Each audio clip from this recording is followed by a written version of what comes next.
How is it going out there, everybody? Sorry for the late delay tonight on that start. We are happy to get things going tonight. Excited to see a couple of people out there already. Thanks for joining us. We are going to jump right back into the Fireside Tales, and we have been going through the Dragon of Ice Spire Peak line from D&DBeyond and of course, the Wizards of the Coast kids. It's definitely been an interesting adventure so far. It takes place in the Sword Mountains area of the Forgotten Realms. It's up where Neverwinter is, and Baldur's Gate, Waterdeep, Luskan, all that kind of stuff. So yeah, this world is so big and so massive, it just blows my mind there, because like you can literally go from 1st to 20th level just in this tiny little region and never even explore the rest of Faerun. Such a deep world, and I just love it so much. Actually, all three of our games are actually based in the Forgotten Realms, which I just kind of thought of the other day, which I thought was pretty cool. Anyway, kind of a tangent there, but I am excited to get going here tonight, so let's go ahead and jump right back on over to our live screen. As you guys can see, we are a player down tonight. Alabaster will be rejoining us next week, hopefully. We wish him the best, and definitely get back with us as soon as you can, sir. Yeah, let's kind of do a little mini recap of where we left off last week, because we were able to kind of go through the rest of this dwarven shrine, this ancient temple to the dwarven god of greed, Abathor. And they had kind of come across a couple of slimy friends while they were exploring this little shrine, as well as this mysterious jewel that seemed to kind of have this draw to several members of the party, and kind of ended in an explosive situation for most of them. Definitely unwelcome for pretty much all of them. After this had happened, they did manage to get back outside and kind of had a quick little dialogue with the dwarves that they had kind of come to warn about the presence of this dragon, and kind of had been put on a little side mission while they were there. After kind of a tense confrontation with the male member of this dwarven party, the team here did kind of bed down for the night. When they awoke, they did find that this pair of dwarves seemed to be gone. A lot of their tools seemed to be missing, but there was still a big, nice hunch of meat that was kind of left on the spit for the team to breakfast upon in the morning. But other signs of the dwarves were definitely missing, and as the team kind of set about their morning and kind of waking up, suddenly Kellen was kind of had his attention drawn to his little friend, his familiar, in fact, Sebastian, who kind of seemed to be warning about some creatures skulking up outside of this temple, outside of these outer grounds. And as soon as he had done so, he just happened to look down to see another one of these creatures much closer, and in fact pointing an arrow at this owl familiar as he alighted upon this wall. And that is going to be exactly where we pick up this week. So I am going to give you, let's go ahead and do a dex check on this one. Go ahead and roll a dexterity saving throw for Sebastian. Okay, I know that familiars can just be resummoned, but I always get sad when they die. I cannot be the only one. Okay. They're trying to kill Sebastian, y'all. And he definitely does let loose with this arrow, and as Sebastian tries to flutter out of the way, you just kind of hear this squawking noise, and just with your connection to your new familiar friend, you kind of feel this pain almost in your hand, kind of shooting up into your arm, as you kind of sense what he is feeling. and you know that he does seem to have been struck by this arrow, but it does seem to have kind of clipped him in his wing. He did fall, and he is on this side of the wall inside of this structure. Cal, what's wrong? They're trying to kill Sebastian. Who's trying to kill Sebastian? Orcs. You see Dill immediately grab his mace and start getting to his feet. I leap up and whip out my new staff. Okay. Jellen starts putting back all of the things he had pulled out to teach Kellen the beauty of artifice, and starts rigging up all his gizmos and gadgets and things. Dell does kind of pause for a moment looking at Linerio and kind of studies her for a moment. Says, you could sit this one out if you like. An attack against any of us is an attack against all of us. And Sebastian is one of us. That's the spirit loss. And you see him turn. Yeah. You see him. She likes your bird. She don't like you. Ouch. Lifting his warhammer, not his mace. He does kind of put it on his shoulder, and he does turn towards the sound of this bird. Let's go ahead and jump on back to this battle map. Does anybody speak Orcish? Let me quickly switch us on over to the battle scene, and so everybody out there can see this map as well.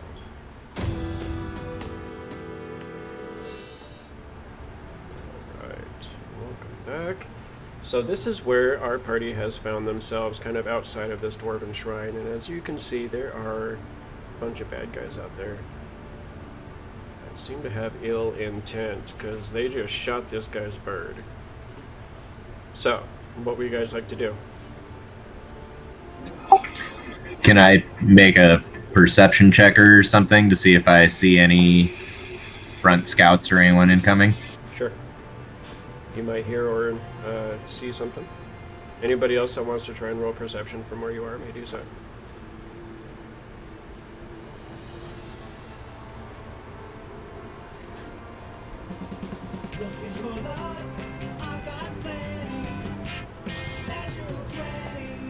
Right off the bat, I like that. Good job, GG. 12, 12, 10. No. 12, 12, 22. Is Kellen rolling? Or is Jellen rolling? Jellen's still busy rigging up stuff. Okay. Okay, so Teo and Kellen, you don't really hear anything or see anything amiss. Linearial, you definitely just have like some feeling, some kind of sense, just like almost like this instinctual understanding of orcish tactics, and part of that is definitely due to who you are, and growing up with the elves even, you know, you definitely learned a lot of elvish warfare over the years, and you instinctively just know that they would have sent scouts forward to kind of check things out first, and there's probably, you know, more of them a little further out waiting to see what the scouts say. Okay, like, I know, like, I can't see them right now, and this is a little weird, because, like, I'm kind of like them, but they send scouts. They're definitely scouts. Whether or not we can see them is kind of irrelevant, and when they do send scouts, that means we got a nice little group behind them. Kill them all! Well, hold on. We don't know if this needs to even come to violence. I mean, Kill them all. if we have some sort of a mode to translate, to speak with them, maybe we can start a dialogue and we can solve this peacefully. They probably didn't even realize that was a familiar or a pet. They just saw a bird and they shot at it. I have not had a lot of experiences with orcs, but I do not believe their reputation precedes them to be diplomats. People are they're stuck in their schemas and their prejudices. We might not have to fight them. I mean, I understand what you're saying there, little man, but from my experiences, besides friendly types like Olga Drebas here, they do kind of fit the mold. They fight hard and they don't go in looking to talk. Can we at least try to give them the benefit of the doubt? You want to stick your little white hand out there, wave it around? I mean, I'm not gonna let Jellen walk out there. They're just gonna eat him. Maybe not literally, but the amount of weapons that will be on him all at once no. I can try, but they know I'm not one of them. They're going to right away. It might make them more hostile. I mean, isn't the whole different tribes type of thing? That's with a lot of races. Different tribes mean, kick the other tribe's ass and take prisoners or something. Yeah, prisoners will be for the luckiest of us, or perhaps the unluckiest. But this is still just stereotyping. We should at least... Why we doing? We gotta go save Sebastian. Move out already. Lenariel is just gonna get up. She's gonna keep her great axe on her back and start moving forward. Okay. Where did Sebastian go? Sebastian's still over here flopping. Yeah, all right. He's still stuck to me. Okay. Oh yeah, you gotta select them both and undo the thing. So as you kind of get around the corner there, and the Lineral, as you kind of come through there, you do see Sebastian kind of behind this door. That's kind of it's not on hinges anymore. It's just kind of up and propped against what's left of the wall there. But you do see him kind of behind what's left of this door, and he's kind of, you see him, one of his wings is kind of being held out a little bit, and he does seem to be kind of flapping it. You do see it like this bright red blood on his white feathers. Sorry, there doesn't seem to be an arrow in his wing anymore, but there definitely does seem to be blood on his wing. And as you do come around the corner, roll perception checks.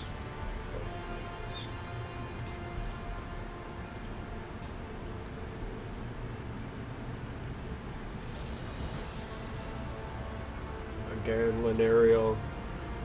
As soon as you start walking out towards Sebastian, you suddenly see this arm kind of creeping forward, like this greenish toned arm, just kind of creeping forward, and it's got almost like a really ragged kind of leather strips kind of wrapped around its hand, and then kind of going up, just kind of haphazardly up the forearm, and just kind of reaching out and just kind of slowly creeping towards Sebastian, like it's going to start trying to creep around this door. And suddenly this face pops out, and it's not looking at you, and then all of a sudden it looks at you with these big, round, wide eyes. Lenariel takes another step forward and literally just stares at him, just eyes to eyes, great axe still on her back. No actual attempt to be a threat, but except for the fact that she was just staring him down. Teo is holding back and kind of peering through the door, trying to keep an eye on the entryway and back towards Jellen and Dell also. Okay. You see this orc look up at you, almost like a mix of fear and intimidation, but also you might be some sort of orcish goddess made into flesh. He is just suddenly just totally wide-eyed, and you see him just you hear this clatter, and then he kind of trips and falls backwards a little bit, and you see him kind of grab his bow, and he just starts skittering backwards and away from you. So I'm gonna reach for Sebastian in hopes that he'll at least come to me for a place of safety, and then yell out in Orcish, the next one that touches him loses their limbs. Okay. You definitely do see this orc just kind of skittering away from you, and as you do, you see another orc kind of up against the wall, and he had kind of been crouched down with his bow out. You see him kind of furrow his brow, and he kind of points his bow towards you. How far can you see? I will gladly feed you your arrow. And coming out of the morning, well, actually, let me do this because it is that morning.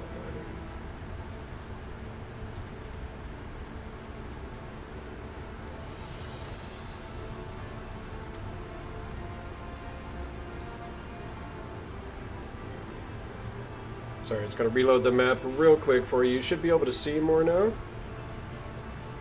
Yep. Since it is It's morning, brighter. you definitely can see that there is a small pack of orcs that this smaller orc is kind of running out to.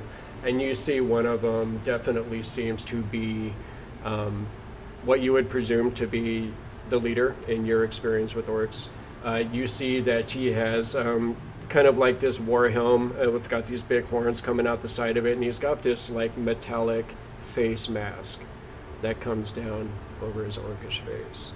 And you see this smaller orc running up to this pack, and you don't hear what he's saying, but he's definitely talking very excitedly and pointing back over his shoulder and like gesturing towards you.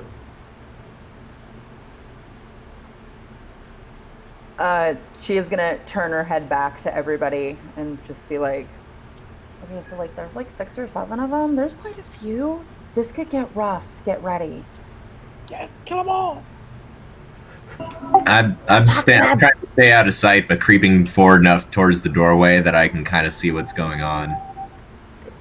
Lenariel is also using as much of her size as she can to block the vision behind her, so they maybe don't know who all is with her or how many she has.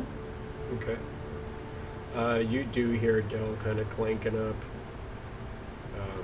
behind you, kind of to the side. So what are we dealing with here then? We got quite a few of them. I'm not sure. I think one of them's a little sweet on me, and he's trying to talk them all into being a little sweet on me, but like, I mean, who isn't? Right? She's saying that she's still trying to look intimidating, but she's obviously like, To give our lovely orcish lady more credence, can I use minor illusion to create the sounds of beating war drums? Yeah, you can definitely. That might be seen as an aggressive move. We don't know if we want to do that. anything that makes me look more You powerful. don't know that he's going to do that. Yep, I totally begin twirling my fingers and speaking softly and only, and then release the magic from the outstretched hat, and the sounds of orcish at least war drums, not orcish war drums revolve. Like triumphant war drums. So this is going to be right around Lenariel. So it's a 5-foot cube Yeah, right around. within 30 feet. Mm-hmm. I just didn't put the cube on the thing because I didn't want to put it No, over you're in fine. there or whatever. But yeah, right Okay. on top of her war drums. Yeah, so definitely, are you kind of taking a more imposing stance as you're standing there threatening them to not touch your bird? She's gonna be giving like eyes narrowed kind of thing, but she also is trying to put on an affect of boredom. Like she isn't concerned about them. She doesn't see them as a threat. Okay. That she's more threatening than they are, kind of thing. So I imagine that although she's trying to take up a bunch of space, she's like half leaning against the open door, and it's just like, okay, are you guys done yet? Like, I'm a little bored. Roll an intimidation check with advantage because of the illusion. Teamwork with dream work.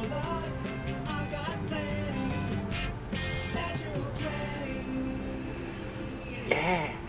Apparently, when you put orcs on the board, I roll 20s. So if you could do this a lot, that would be awesome. I mean, orcs are a major part of the story. Okay, well, that just happened. I'm not even going to roll for them. You see them all just kind of like just take a step back. Even like the leader, you know, like he had been kind of like lifting up his battle axe onto his shoulder, and you see him just kind of like drop it down. It actually kind of clanks against the head of it kind of clanks against the ground a little bit, and they're all just kind of like very taken aback and almost a little slack jawed, just looking at you like, again, like you must be some with your fiery red hair, you know, obviously much more attractive than the average orc female. They're definitely seem to be struck by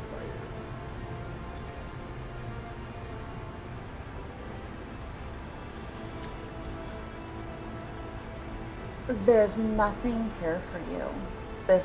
The whole place was a waste. What language do you say this in?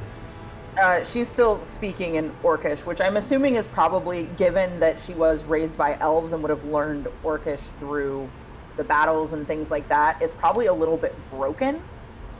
Very refined. Very refined Orcish. Okay.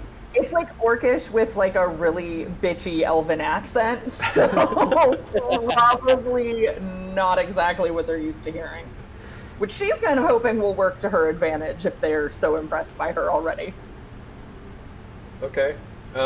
You see this one over here kind of rushes over, and he seems to just be kind of getting out of the way. You see this one with the face mask kind of seems to collect himself, and he strides forward, and you just kind of see more than hear just a as he passes by these other orcs, and you see them kind of, you know, shaking their heads and kind of step forwarding a little bit behind him, but still hesitating. And you see him step forward a little bit, kind of into the end of this channel here, and he just kind of puts his big battle axe back on his back, and he crosses his arms across his chest. He just kind of stares at you for a minute. But Ariel doesn't even flinch. If anything, she looks more bored.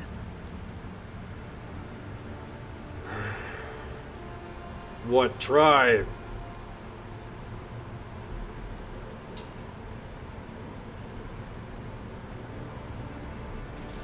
Okay, so what do I say? What did he say? Name. Well, it's the Boomsparkle's Adventuring Company. Come on. I have a great answer for this, but I don't think I can give it away from back in the shadows where I am. Say flame brand. Something with your hair. Fire. She just, I'm whispering furiously from the back. All tribes. You're from all tribes. That's good. All tribes. I'm above the tribes. What do you mean above tribes?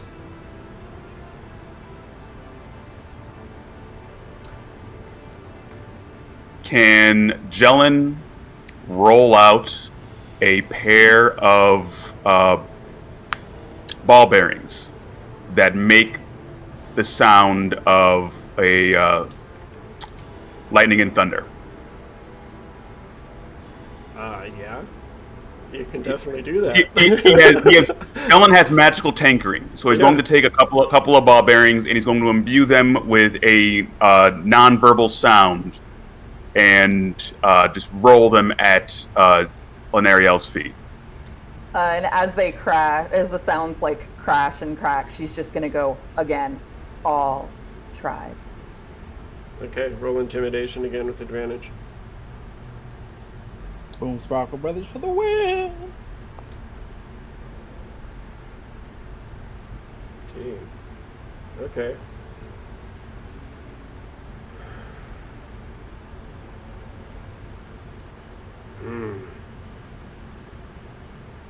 You god. She just kind of shrugs. What are you? We come for dwarf. Oh, they're gone. They ran away weeks ago? Days ago? Run away. And he gestures towards you, and you kind of get the impression that he's asking if they ran away, like from you, from your strength, from your might. She just laughs. I have no quarrel with the dwarves. No eat dwarf. Too gamey. You see him just kind of look at the other ones like they don't understand what that means. Stop using big words. Bad meat. Dwarf juicy. Dwarf flesh. Where dwarf go? She just kind of... I'm sorry, Jinkies has decided she wants to be a very annoying part of the game. She just waves her hand like towards the area behind them. They ran away. Flee from dragon. Dwarf weak. That she just nods at, completely in agreement.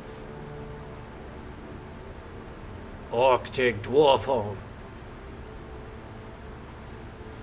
Orc come. More orc come. Take dwarf home. I mean, you can take any dwarf you want, but none here. No dwarf, empty. Take dwarf home! And he points at the shrine behind you. Oh, not take a dwarf home. Take the dwarves home. We don't know that. We can't understand what he's saying.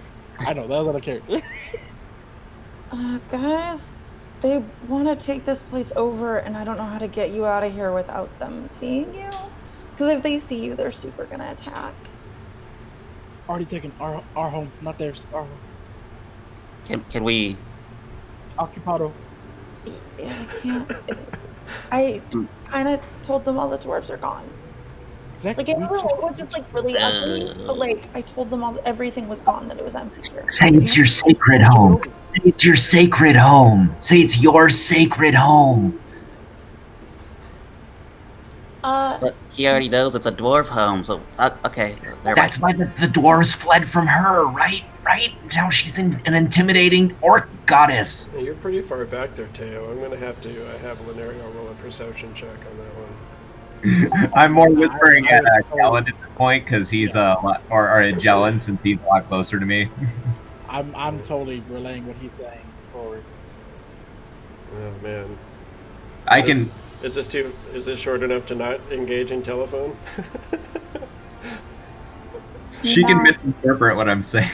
He says, "Make it sacred home, purple monkey dishwasher." Exactly. Somehow it's not going to be right when it gets there, right? Not dwarf home, my home. You will not take my home. Can I use minor illusion to make And that she's last gonna. go? Ooh, that would be sweet. She's gonna pull out her great axe when she says that as well. What were you going to do, Kellen? Minor illusion to make that echo, the last part. You will not take my home, and then, deeper, scared voice echo that. You guys are fucking killing me right now. All right, go ahead. By the end of this, the orcs are, all orcs are gonna worship Lenariel, who swears to God she's an elf. If you're We're crit gonna have a war again right band. now, roll intimidation with advantage. Lenaria's gonna get her own orc warband. No crit, but 14 is pretty good. What? You can't crit 3 times in the first 3 minutes? I'm sorry that I'm so terrible at Dungeons and Dragons, okay? It's your fault. Better next time. There's no You good should have or rolled bad. This is why you don't let girls play Dungeons and Dragons. Oh, stop. Because we can't crit constantly, and that is just shenanigans. We have Come a on, whole you team can't of girls just- that plays Dungeons and Dragons on Tuesdays, and they rock, so. Are they You can't critting? just I tell know. your random group that I you're mean- a god. Come on. She's just. Hey, I'm allowed to make jokes against women because as a woman, they're way funnier when I do it. Agreed. Shit. Okay. You see him just kind of studying you for a minute.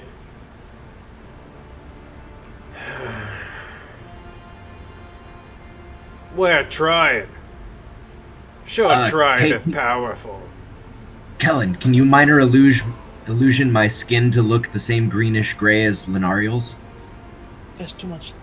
My magic doesn't work that way. I'm not an illusionist. That's too much. I can do sounds, objects, and noises. I can't make people look different. All right, never mind then. You say all tribe. We not know you. You're not That from sounds our like tribe. your problem. I'm sorry you don't get out much. My tribe is more than just orc. When she says that, can I use minor illusion once more to make the sound of a roaring lion?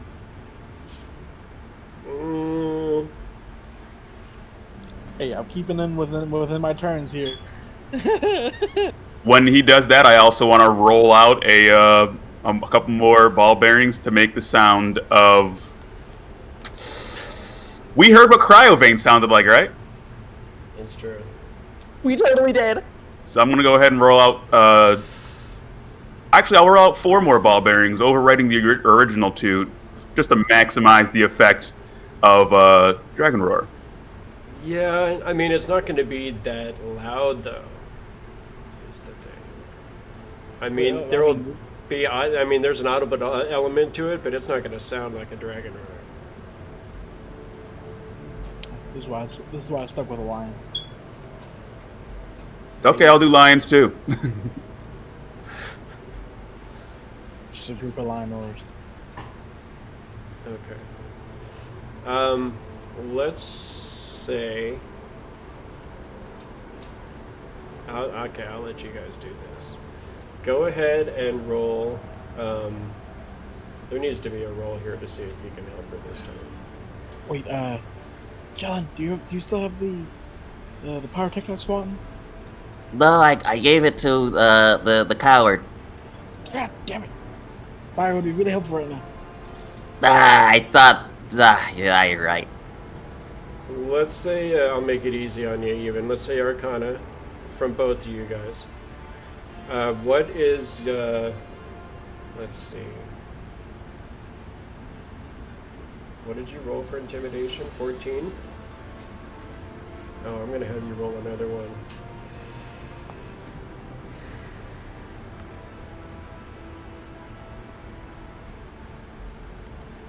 Roll with advantage. I got your back. Okay. So as you say this, and as the sounds of these lions start roaring all around you, Dell kind of looks around and a little bit of confusion at first, and then looks over at the 2 gnomes. It's kind of like, it might be a bit much, but it's okay. Let's see. Go big. Raya, on the other hand, is loving this. Well, let's see what happens. Jellen, we should be like hype managers at some point. Because we could set up the best performance ever. Okay, guys, if there's like ever like Do this first. a type of like way to just basically like make me seem cooler for like the whole world, like you guys are in charge of that for me. Can we just make this out of everything? Metro One. The dice are helping me out today. All right, so that was to see if he was going to get help and roll with advantage. And that is not. That was an intelligence check. But these orcs are just stunned by the presence of Lenariel, so he is not going to get advantage on this inside check. So let's see what happens. Oh. Oh. Okay. So you see, most of these orcs definitely do seem to be kind of taken aback a little bit, but you see this orc in the lead. This got this faceplate, this metal faceplate down over his orcish face there. You see him just kind of like tilt his head and look at you for a second, and he just kind of looks over his shoulder, and you would be the only one that hears this, I guess. He says it in Orcish. He says, kill the tribe. Take the girl. I want to throw a dart at his neck right now. You can't hear that. You don't understand what's happening. At all. You have no idea what's actually happening. You Oh, are shit. That's I'm way too far back. I don't speak Orcish. That's right. Never mind. I forgot about that. In response to that, Lenariel's going to take a step forward, start... make sure she's got a good hold on her great axe, and she goes, you and I fight for tribe. Okay, on that, everybody go ahead and roll those initiative dice. Oh, I think she was trying to issue one-on-one decree. Yeah, she's trying to get him to do one-on-one combat. I heard that.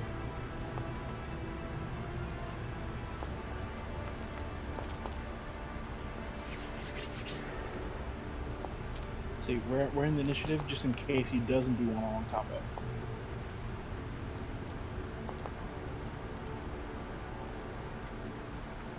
Okay. There's a fucking nat 1 for initiative.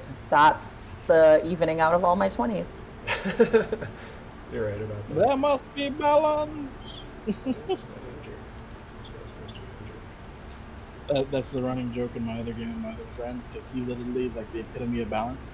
Every time he crits, in the next 3 rolls, there will be a 1. Really? That's kind of amazing. That's pretty badass. Yeah. I mean, when he's a player, that's how it works. When he's a DM, there's just 1s. Oh, that's good for you. That's awesome for you, though. All right, let's go ahead. I'm going to pause. Oh, like this music here. Must put the music here. And we are going to jump right into this combat. I'm so stoked for this. We are going to start off, it looks like, with this orc archer in the back here. Okay, so you issue the challenge.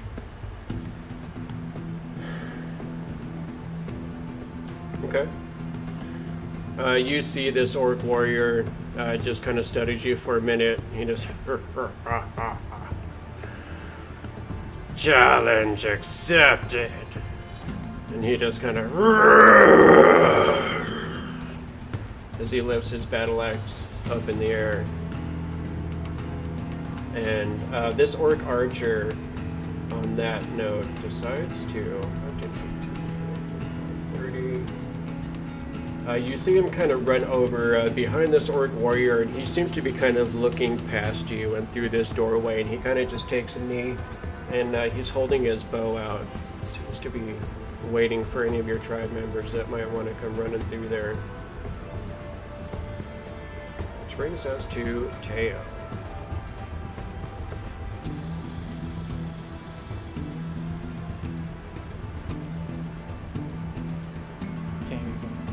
Oh, I am going to move my way forward because I can sense that things are going very badly all of a sudden.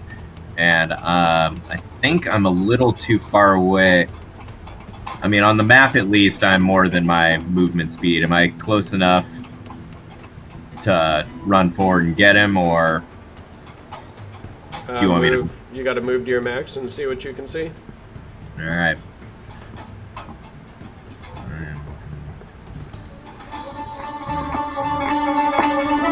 I can't yell back to them until my turn, can I? Yeah, I'd want you to wait, unless it's, they're saying something to you and then passing, I guess. Okay, that's what I thought. It looks like I can just make it into the doorway, and then I'm gonna throw a dart at the neck of this lead orc dude. Okay. What's the range on that? He said, "Screw your duel." Your duel means nothing to me. Had I not rolled a nat 1, I was gonna yell back in Elvish that it was going to, not to attack the leader. But you know, language.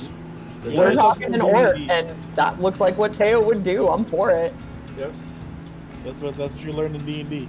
Language barriers, dangerous. Dangerous. Misunderstanding and things might get a little rough.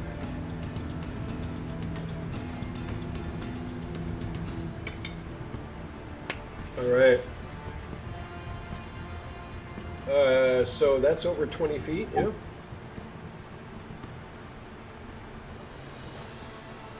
Yep, over 20 feet. Yeah, it's 30-foot distance. Yeah. So that's not true as well. Do you know how to use the measuring tool, Dan?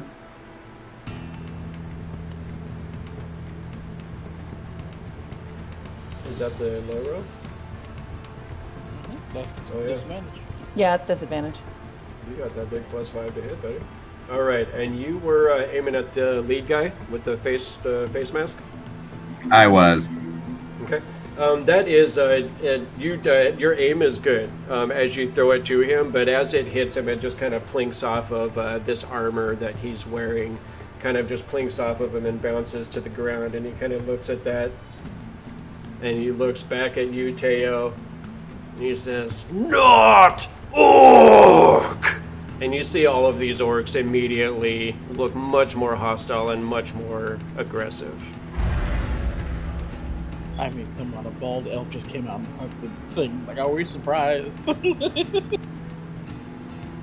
Not orc. Elf.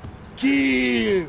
Yeah, elf and dwarf is a worst case scenario. I mean, literally was the worst one to actually appear.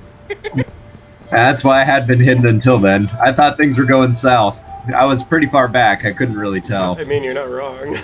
I mean, that's absolutely perfect. That's exactly what Teo would do. I'm for it. It's fine. We're just gonna kill them all now. Jellen's still trying to make peace. They're nice orcs. He wants to No, give Jellen them- can read the room. He wants to give them hugs. Come, let us join hands and all sing Kumbaya. Yes. That's D&D in 2020, didn't you know? Be higher than our base selves, my friends. Be higher. And then I'm gonna use one key point to use my patient defense and get a dodge action ready. Okay. Sounds good. That means it's an orc's turn.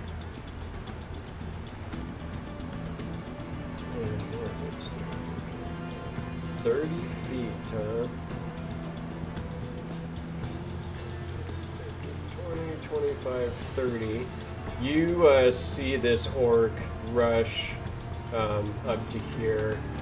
And as it's doing so, you can see that this thing is just getting angrier and angrier as it's kind of charging towards you. And as it kind of reaches this point, you just hear this, and it just seems to turn on this extra burst of aggressive speed as it charges towards you. And it finishes this charge right up to you. And it's going to want to attack you, sir.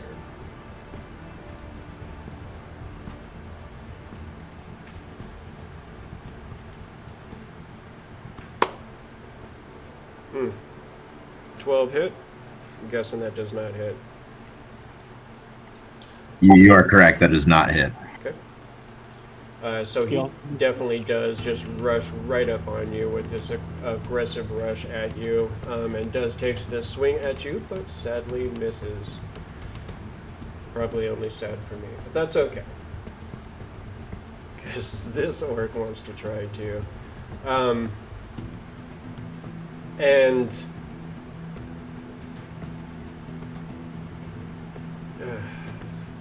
so when Tail came out and threw this dart at this orc after they had agreed to this one-on-one combat,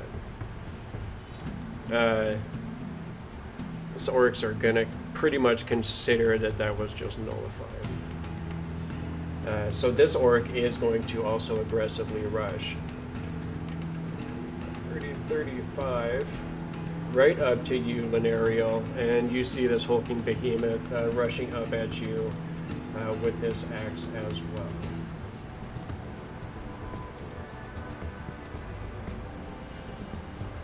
And I'm guessing a 10 is not going to hit. So, again, as he kind of rushes up towards you, you're able to get your own axe in the way, and you just kind of knock it away with a quick swing of your axe, get yourself back in your battle stance. You see him kind of looking a little bit shocked that you were able to kind of deflect his attack at you so easily.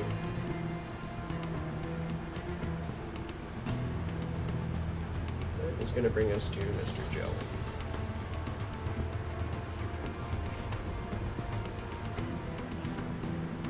Okay, guys. We're still having fun, I promise.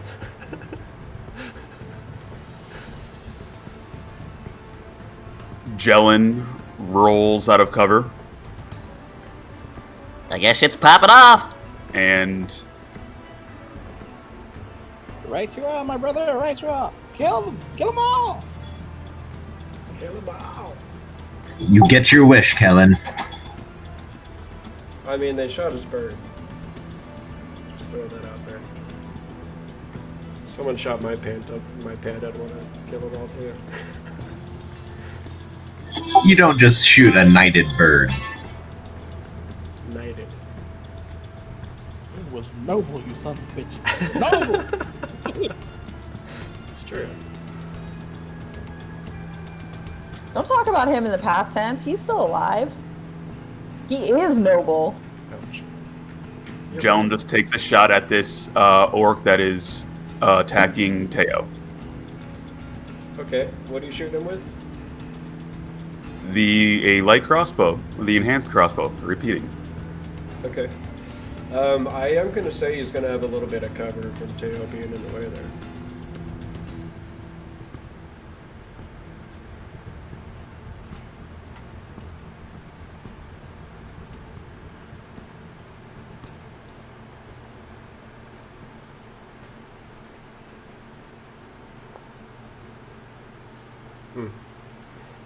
Yeah, as you kind of shoot, it clings off the archway, the stone in the archway there just above his head.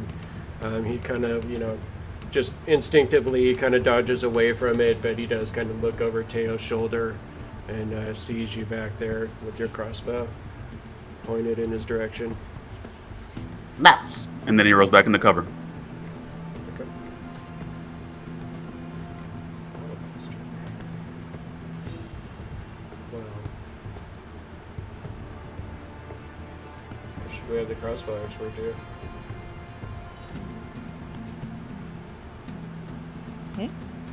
He is also going to take a shot.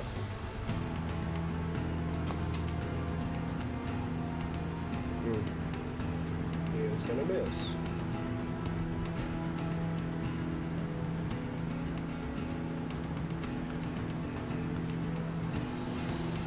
But because he's a crossbow expert, he is going to miss again. So, there's that. That will quickly be the end of Alabaster's turn. Alright, so this other archer back here is going to take a shot at Linear.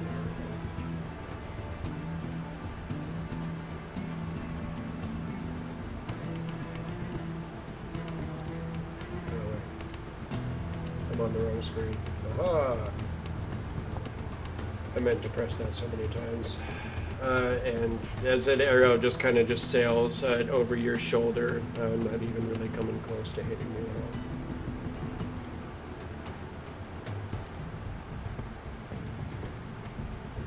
Oh shit. Now this guy.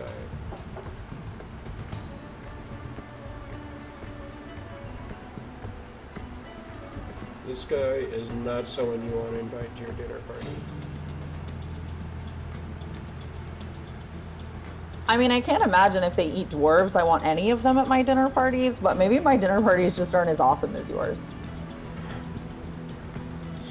sidestepping, that would be 55 feet to there. So he actually does run right past you, Linario. And he also runs up on Teo, who attacked his leader and who attacked, or who, disrupted this one-on-one combat that had been agreed to. And you could see that this orc looks different than these other kind of more average, regular orcs here. This guy looks a little bit bigger, a little bit stronger than the other ones.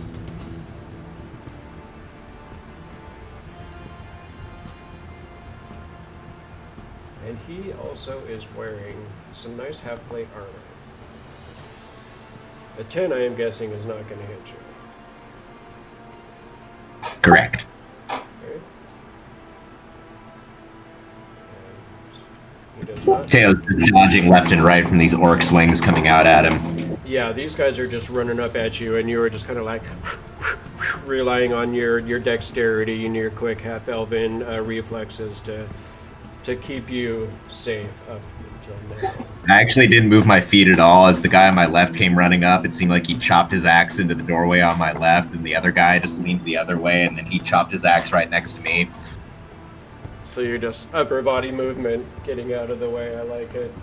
That is going to take us right to Kellen, Boomsparkles.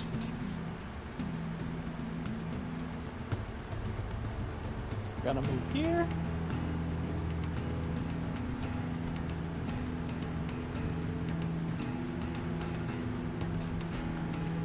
And on the leader, actually, on the guy who's in half plate, he's bigger and scared. Is the leader in like the same garb or different? He's back here.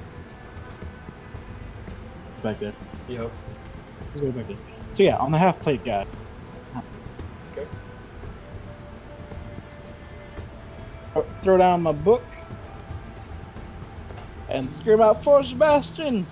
Let's call him and Witchbolt. Oh shit. Okay. Roll that. For the spell thingy anymore. Close my fucking shit.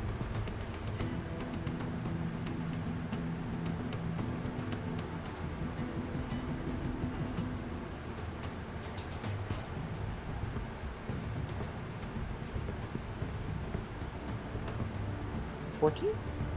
14, and that's going to be on the orc soldier. Mm-hmm.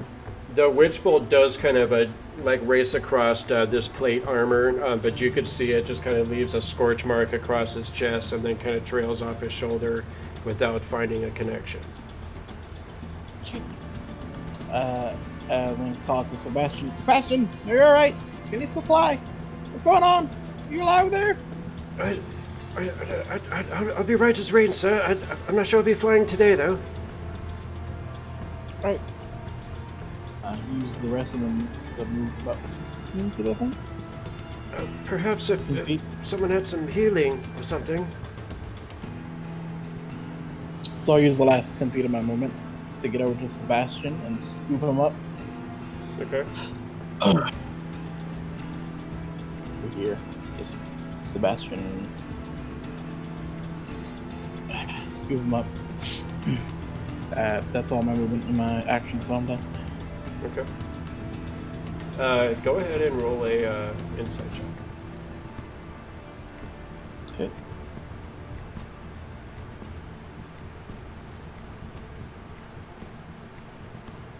It was so close to a 20. It was. It rolled onto the 20, then off of the 20, so I just sat on the edge. Okay. This isn't too difficult of a DC. You definitely, just kind of out of the corner of your mind, it just kind of strikes you as odd that this is like the second time that Sebastian has said something that you wouldn't expect from an owl.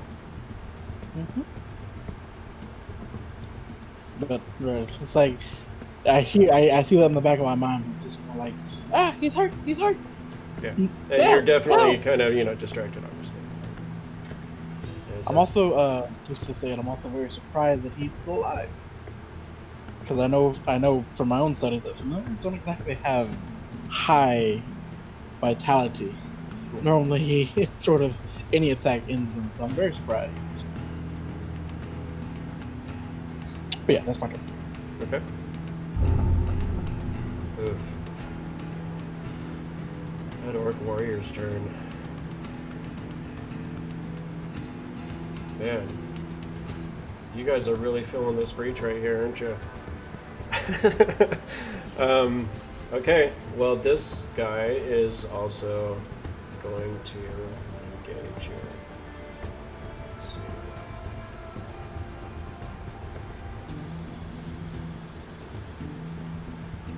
You know what? This guy does stride forward. But he stops right here, and he just looks right at you, Linerio. And he just says, "Orc kill friend. Orc take you for own." And that is going to be the end of his turn. He does seem to be looking like he's ready to attack someone if they were to get Froggy in his general direction. Oops. I did not mean to do that. Back to Del. Let's see. So Teo is definitely holding his own in this open doorway here.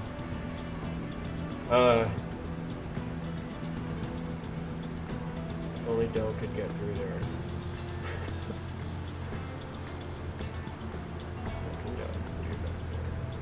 Go yell at Del. Del, do the yellow bomb thingy.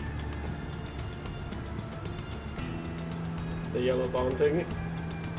Yeah, you described his channel divinity as like a yellow bomb that connects to people. So I don't know exactly what it is. I did. That was he got a little bit of a remake in the early goings of the campaign, so he no longer does the yellow bomb thingy. I thought you said yellow bomb thing, and I'm like, I mean, I got something that could blow up, I'm sure. Let's see. Okay, so he is going to do this. Oh wait, no, that's the wrong one. He does that. He does this. Oh yes, I do.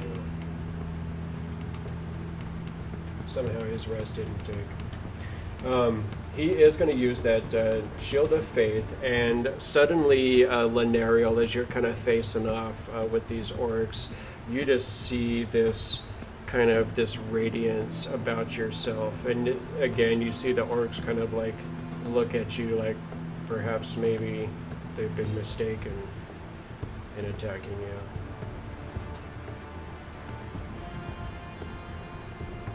And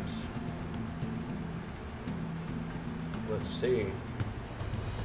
I guess after he does that, he just kind of pulls this light hammer off of his belt, and he just kind of like, he's looking, and he just kind of like hucks it over a couple of heads. I'm gonna give them half cover on this attack. Oh, that was almost a 20.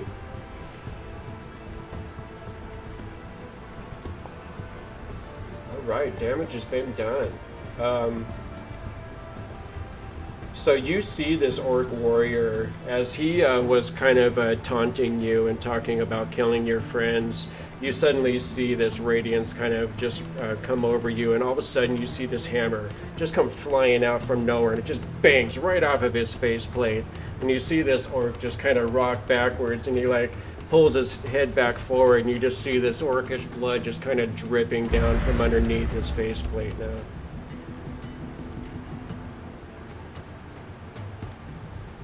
So Linerio looks at the warrior and just kind of smirks at him and goes, "Ilnaval will punish you." Turns to the orc right next to her and just and you're not worth my time, and turns around to hit the soldier that swung at Teo. Okay. Go for it.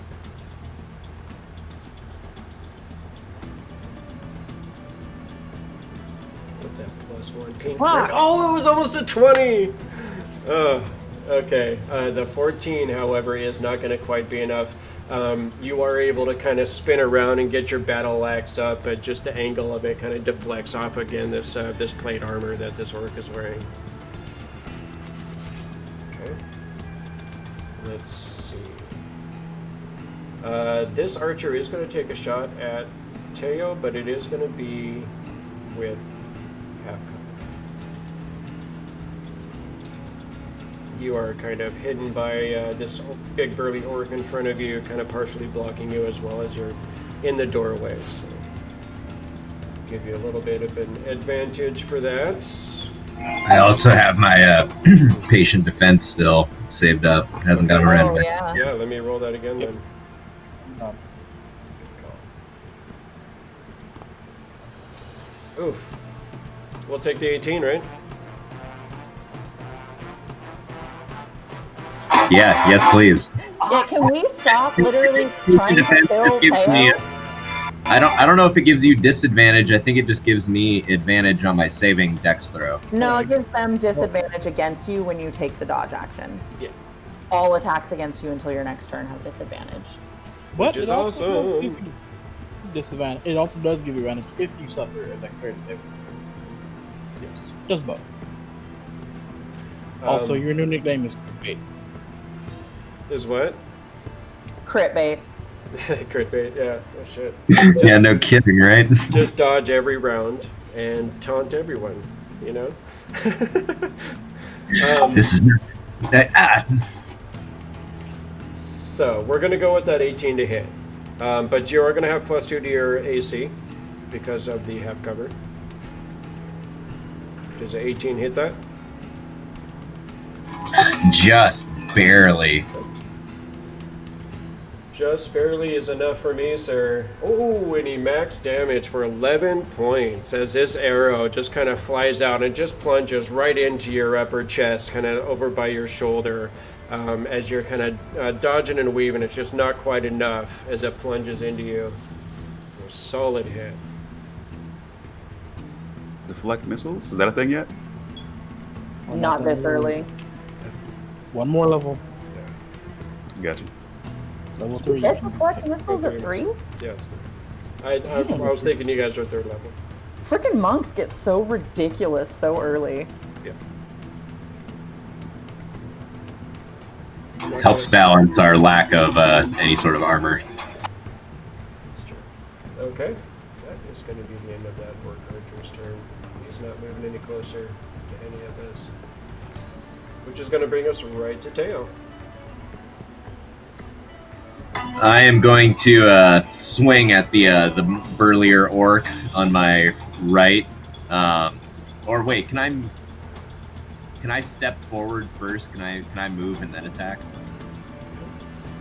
You can move, attack, and move again if you want. I'm just going to swing at you. I guess So that there's was only you one get place you advantage. can You move get without a- an opportunity attack. right. You get an opportunity attack if I step forward first. No. If you step to right here, there's no opportunity attack. But can he move to that spot?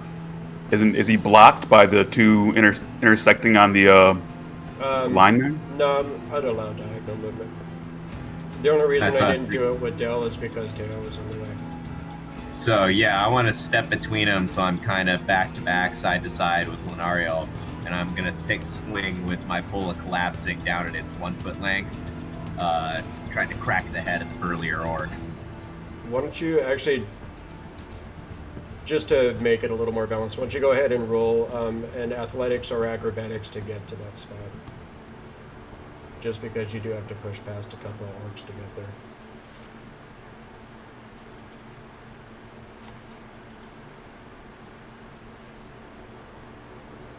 Takes looking like some other missions, how you tumble through or shove past.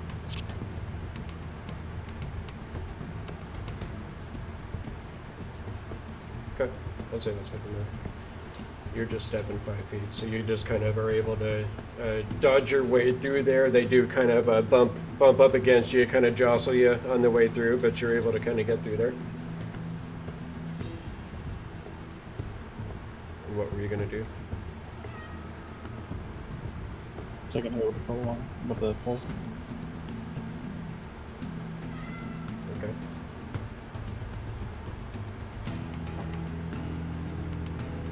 $17's gonna hit. Who are you aiming that at? This guy here? The burlier orc, who is now, since I stepped through, he's now on my left. He was on my right. Okay. All right, that's gonna hit.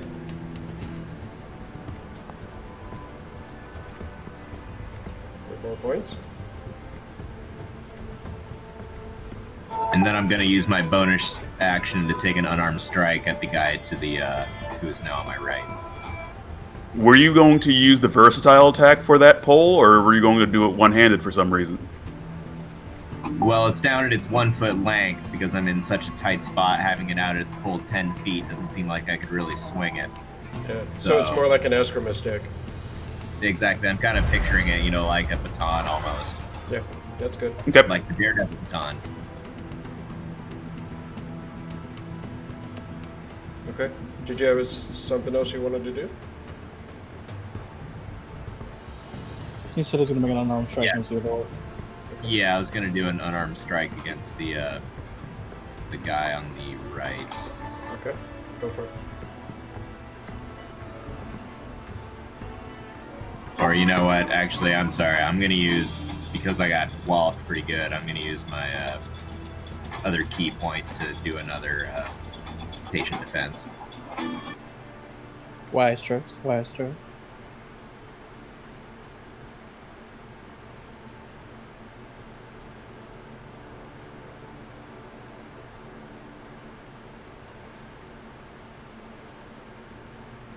Does Step of the Wind let you disengage as a bonus action? I believe it does. Step of the Wind, yes. Oh yeah, I guess it does. That would be the other option, huh? I just didn't remember.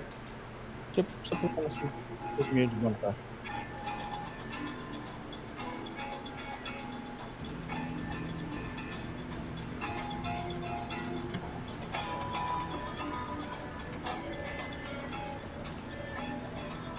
Cannot make that other song turn off, and it's driving me crazy. There's 2 songs playing. See the giant end turn button thing? Teo? I was thinking I might use, I am just going to use patient defense. I'm going to stay where I am. I'm kind of back-to-back with Lenariel there in between the other two, but kind of out of the doorway at the same time. All right, I dig it.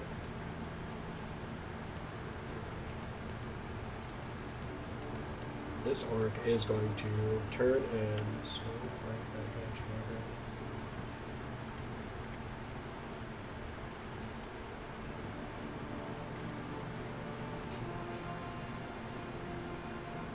you. Disadvantage. Because you are again dodging. You could just dodge forever. Is that all right? Until my next turn, yeah. 11 is not going to hit. So there is that. This guy is going to take a swing at Lenariel.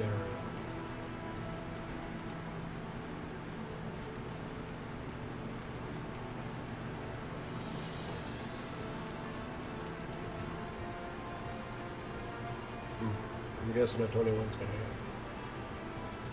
Yeah, even with the +2, a 21 will hit. Oof. For 11 points of damage. That's a big hit, as this great axe does kind of get past your defenses. It is able to kind of cut down through your side. He kind of pulls his axe back into a ready position. Just kind of...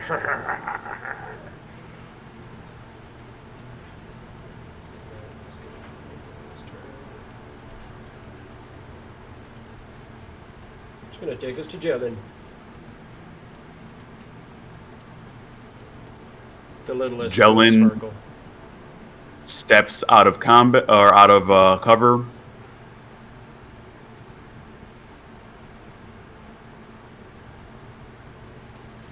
he gets to a point where he can see a couple individuals within his line of sight.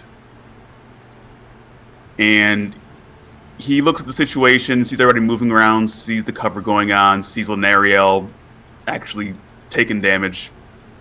And he takes his crossbow, he reaches into his trench coat, pulls out a cylinder, and he affixes it to the bottom of his crossbow.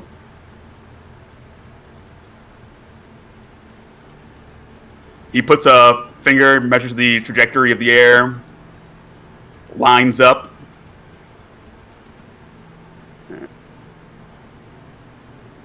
And he says to himself, Twinkle, twinkle, little bomb. And he fires off fairy fire. Okay.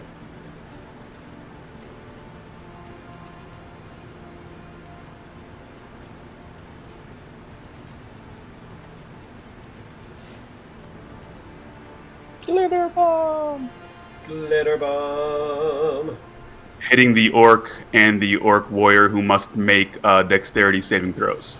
Indeed.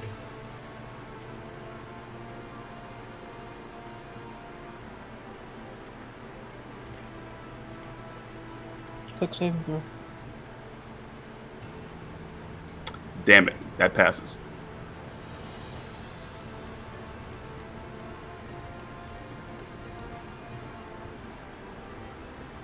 What's a DC? DC is 14. He fails. That orc is glowing, all sorts of purples and pinks and greens like the rainbow.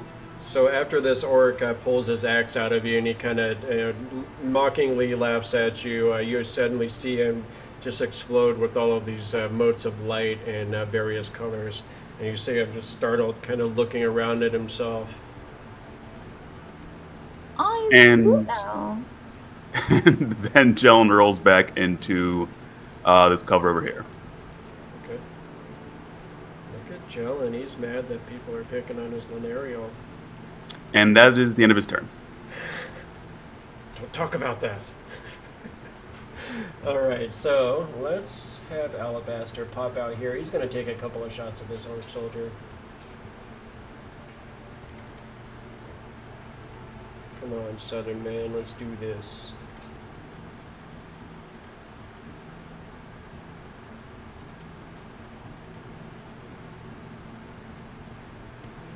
Okay.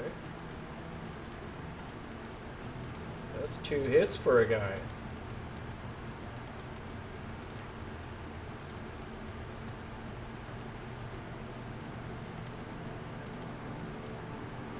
Which one was he targeting? Oh, he could sneak attack too. Yeah. Why is it that Alabaster is always at his best when Mitch isn't here and you're playing him? Like, that's when Alabaster is, like, insanely powerful. I mean, the RP of Alabaster is not as good, but, like, the damage output... I need to get better at my southern Love you, draw. Mitch. You just kind of do your best Foghorn Leghorn, right? I was just thinking the Foghorn Leghorn, yeah. Why, say, I'm gonna shoot these here dots in your face. I'm about to shoot these here orcs right now. All right, Well, I so do declare I'll rob this individual. I shot him twice now. All right, so 9 and 6 is 15, so 16 points of damage. Ouch. Let's apply that damage and that damage. You see these 2 shafts suddenly sticking out, somehow fighting the seams of this plate armor, and you see the bolts just kind of sticking out of this orc warrior now, the black blood starting to seep out already. See him kind of, he kind of like staggers back a little bit and kind of holds his place there, but you can see that he is very wounded by these shots. Good job, Mitch. I got your back, buddy. Let's do this. All right. Feel better. Feel better. This archer is also going to take a shot at tail with disadvantage because tail's a badass.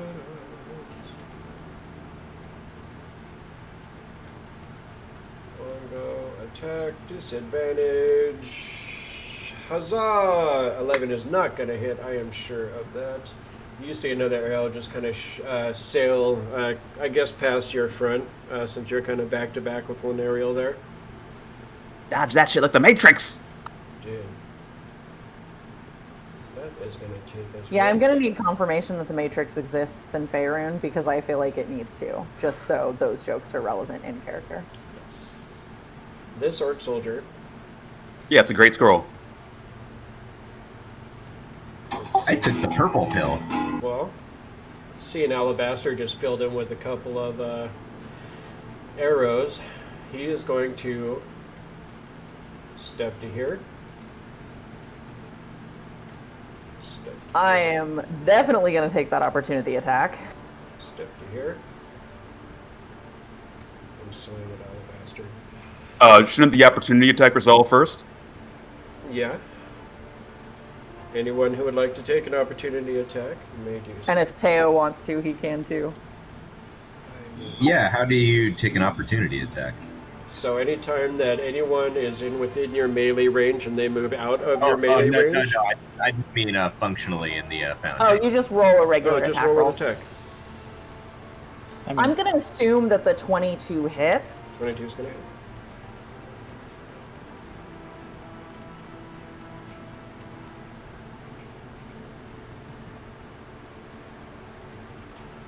Nine points of damage on the 22. Get it, girl. Okay. The 11 is not going to hit. So as you kind of turn and you slash out with your battle axe, it just cuts right across this orc soldier's back. And you see the black blood just start spilling out, and you see him actually kind of stumbling forward now. And almost with desperation, you see him kind of stumbling past Dell, just trying to get his axe up and take this swing at Alabaster. I am going to give Alabaster half cover. Oh wait, that doesn't count for... Wait, half cover cover counts for melee attacks too, right? Yeah, so half cover. It can.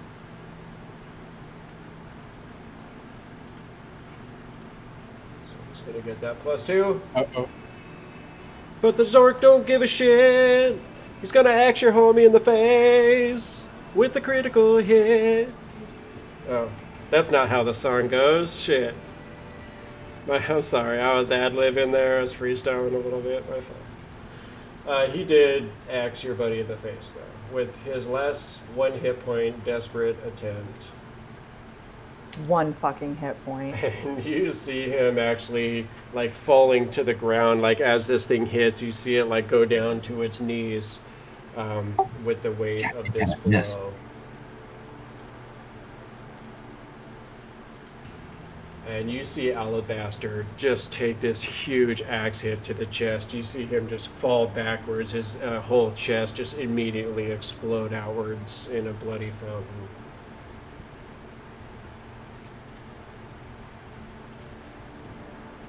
Sorry, Mitch. All right, Kellen, it's your turn.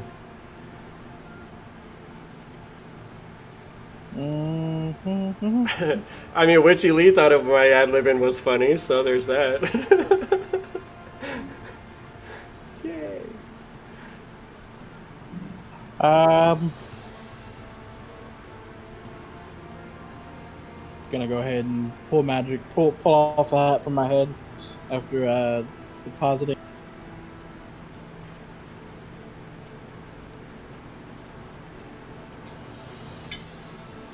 Push to talk. I'll put Sebastian. Oh, reaching over and putting Sebastian on the other side of the wall. And I'm over there. Okay. I'm way over here. Let me see if I can disconnect you guys there. And then I will go ahead and pull the hat, and then like reaching a hand into the hat, I'll go Isadolta, and fling my hand and use Jim's magic missile. Okay. Who are you shooting at today? One is at the very hurt orc, trying to finish him, the orc soldier. Okay. You need a 16.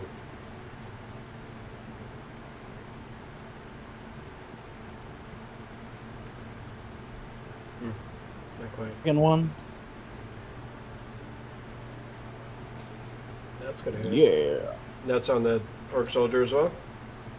Yep, soldier. Okay. And then the very last. Is he still up? No, as the first dart kind of misses him, the second one, as he's kind of trying to get back up, you see him just kind of struggling to put even one foot back on the ground to push himself up. As he starts getting that upward momentum, your dart just snipes him right in the temple, and you see him just kind of instantly dead to the ground. And then the very last dart will go to the only orc I can currently see from where I'm at. The one right next to Teo. He's the only one else I can see, so. Okay. That's a hit. Teo appreciates the assist. 3 points of damage. Another. All right, so as that one kind of like stings into its side, you see it kind of look over at you with a look of kind of a surprise mixture with fear. And then seeing the diminutive Boomsparkle's brother, it kind of just, also a little bit of confusion, but kind of turns quickly to anger. Is that the end of your turn, sir? Duck behind cover like my brother does. And all done. All right. You see that this orc warrior, kind of hearing the cry of pain and seeing you turn around and lay low this orc soldier, you see him actually, he pulls these 2 hand axes off of his belt. And he just kind of clang, clang, twice together, and then he rushes towards you, Lenarium.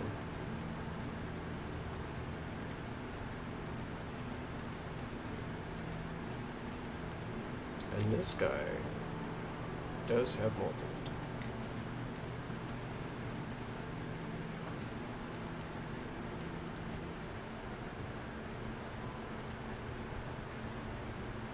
So he's going to get 2 attacks on you with this hand axe. Ooh. Why am I being punished for all my nat 20s? This is really bullshit. Why do you hate me, Indigo? This is not me. This, you could blame the Foundry, you can blame RNG gods. There's so many other places you could put this blame. So, clickbait 1, clickbait 2. That just the Foundry just wants to give only orc affiliates nats, you know. Orc adjacent characters are getting picked on. Ouch, 12 big points of damage. Okay, so Lenariel starts to collapse and then lets out a visceral, just guttural scream. And I am using my relentless endurance, so she comes back up with 1 HP immediately. Okay. As you are screaming, you see this orc warrior actually kind of like widen its eyes a little bit at you in surprise, but then very quickly says, "Me like," and he raises up his other hand axe at you.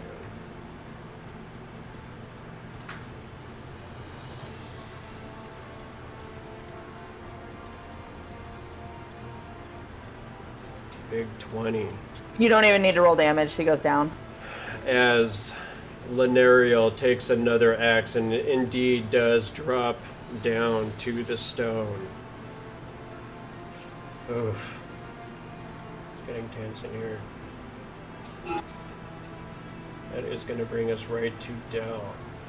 And hearing... Whoops, damn it, I did it again. Hearing this scream, Dell immediately charges through here, not caring about this orc that he heedlessly runs past. And you see him run right up to this other orc and he kind of faints, like he's about to just swing ham on this fucking orc, and then all of a sudden he turns down and he plants his hand right down on top of Lanariel's chest, and you hear him utter the words of magic.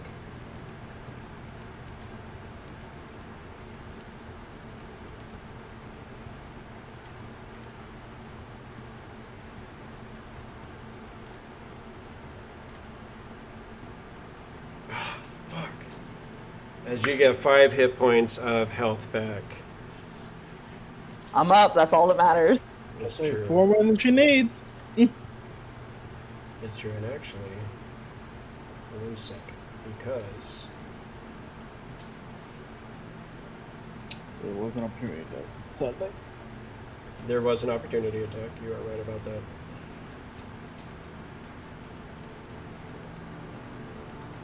Oh, I don't get that until later. Okay. I thought I could get you more hit points, but I cannot say that. So you are going to get that, and there is going to be set opportunity attack, of course. This orc's got a tall order ahead of him on that. Oof, and he meets the challenge, and he is able to dig that axe into Dell as he goes by. Oh, for max damage. Ouch. And even grunting through this pain, you see him just kind of drop down as he places the hand on Lanariel and he utters the words of magic. You see him just kind of wincing, and you see great gouts of blood also pouring out of his side as he kind of pulls himself back to his feet, just kind of wobbling almost, get back into his battle stance. Don't forget the Constitution check. I went down, so the spell ended. No, it's because he cast the spell. You're still affected even if you're unconscious. Oh, really? Okay. Spell only quits like that when it's the caster who goes down. That's super good to know. Well, Although that makes it go away. All right, so you do still have that extra bonus to your +2 on the armor class. he rolled a 5 on the contract. No, so he would need to make a. Oh, I was looking at the 15. I'm sorry. No, you're right. You're totally right. I saw the 15 and I got excited. I mean, I'll take the extra 2. So you do see this radiance, even as the healing is happening. You do see the radiance of this extra AC. So that is going to be the end of his turn, and that will bring us to Lanariel. You feel the life come back to you. All right. Well, I'm going to stand up first of all. Yeah, I was just going to Look say at this warrior. You can't kill me that easily. And take a big old swing at him. Okay. Which is going to fail. And then I am going to use Second Wind to get my health back.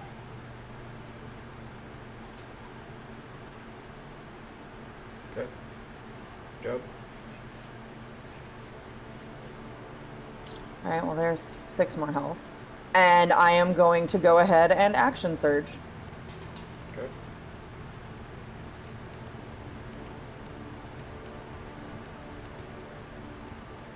And still fucking miss. All right, that's cool. What did you roll the first time? 13? Yeah, 13 and a 14. Oh, this on the Orc Warrior? Guess what? Yeah. Those hit. Go ahead and roll damage on those. Those actually hit? Oh, Both of those shit. hit. Yeah, he has 13 AC. I'm sorry about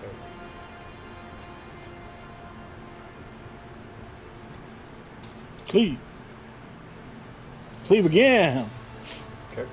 So 26 total damage to him. So as you stand up, what did you say? I'm not that easy to kill? Basically, you can't kill me that easily. Okay. As you stand up, you do see again, like the fear and the frustration kind of in his eyes as this half-orc woman before him just refuses to die. How do you want to do this? Honestly, we're gonna go clean and simple with this one. She's just gonna, the first swing she takes, like cracks him in the leg in order to get him to like drop down to one knee, and then she's just gonna straight behead him. Okay. So you take one sword or your axe to the knee, and that kind of drops him down. And as you're kind of finished rising up to your feet, and you're holding up the axe above him as he's sitting down on his knees, you just swing down, and you see this metallic face masked head of his just suddenly just leap backwards and arc with a spray of black blood as it spirals out away from him. As a free action, can I take the face mask and just hold it up? Well, it kind of like Or flew hold away up from his you. head with it? Oh, okay, fine. Yeah. Fair enough. But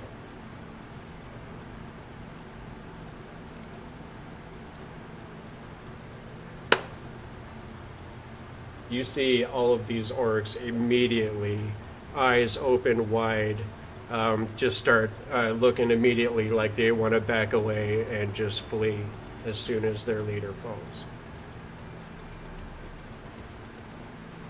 And that is going to take us right to... Where are we at? Back at the top of the order.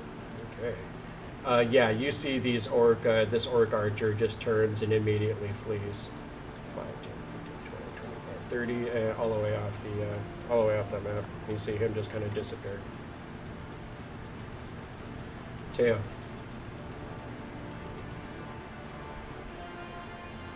Okay, I'm kind of seeing the effect Lunario is having on this, so I'm going to step towards the orcish leader and take a crack at him with... The leader's dead. I just beheaded him. Oh, you just beheaded the leader? Oh, Yeah. Okay, cool. Then I'm taking a crack at the guy right next to me then with my staff, whipping it out to its full length so I can use it as a two-handed... Okay.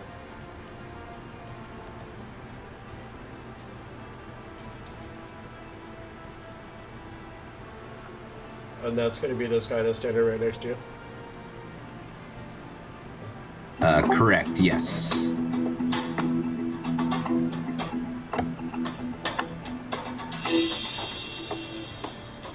Just 3 seconds.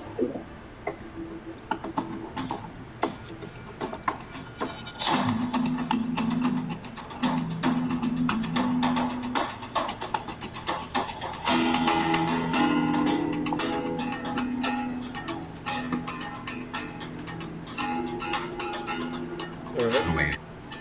Whoops, that was... I don't think that was right. I was trying to swing with two-handed. Well, you got to roll to hit. That was just the damage roll. 14's going to hit, sir. There we go. So you rolled a 7 for damage. Mm-hmm. Yes, and then I'm going to take a unarmed strike as a bonus action. Okay. Go ahead. You see that just kind of cracks him right across his face.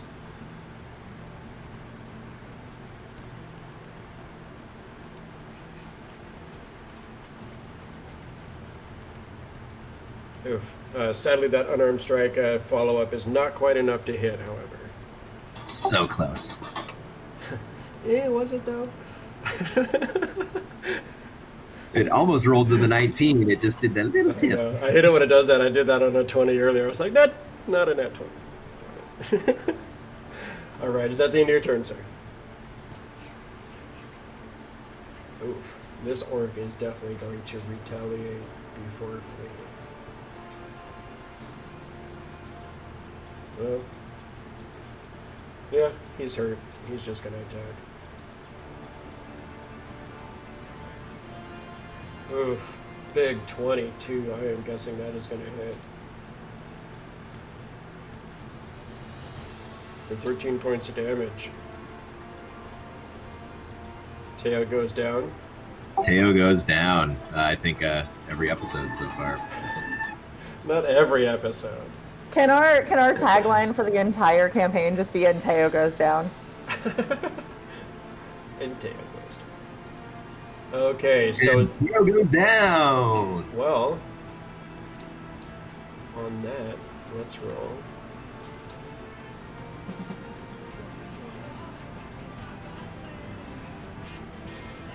There's so many 20s this session. Yeah. All This from the orc, after dropping Teo, he says, "No! No run! Kill now!" And you see these other orcs kind of stop, and they seem to kind of gather themselves and gather their courage as this new orc seems to want to take command of this troop. And that is going to be the end of his turn.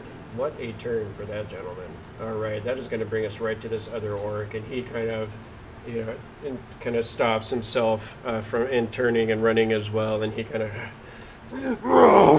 and he takes a swing at Dell. Let's see what he's got for Dell here.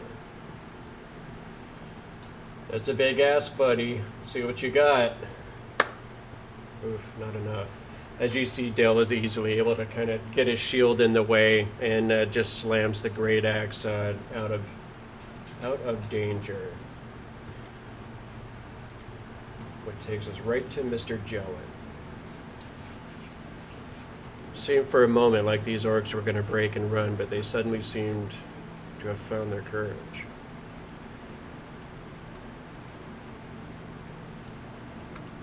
Jellen squeezes past Alabaster. Excuse me, pardon me. Well, They just needed to take that now for a little. You go on up there and take them all out now. I'm trying. I'm trying. Come on. I'll see what I can do. Are you okay? You sound like you might have a cold or something. I'm a little bit peckish. And Jellen has clear line of sight to the orc who just missed his attack on Dell, and he's going to attack him with advantage. Yep, because he's lit up like a rainbow. Yep, that dude's got fairy fire on him. He does.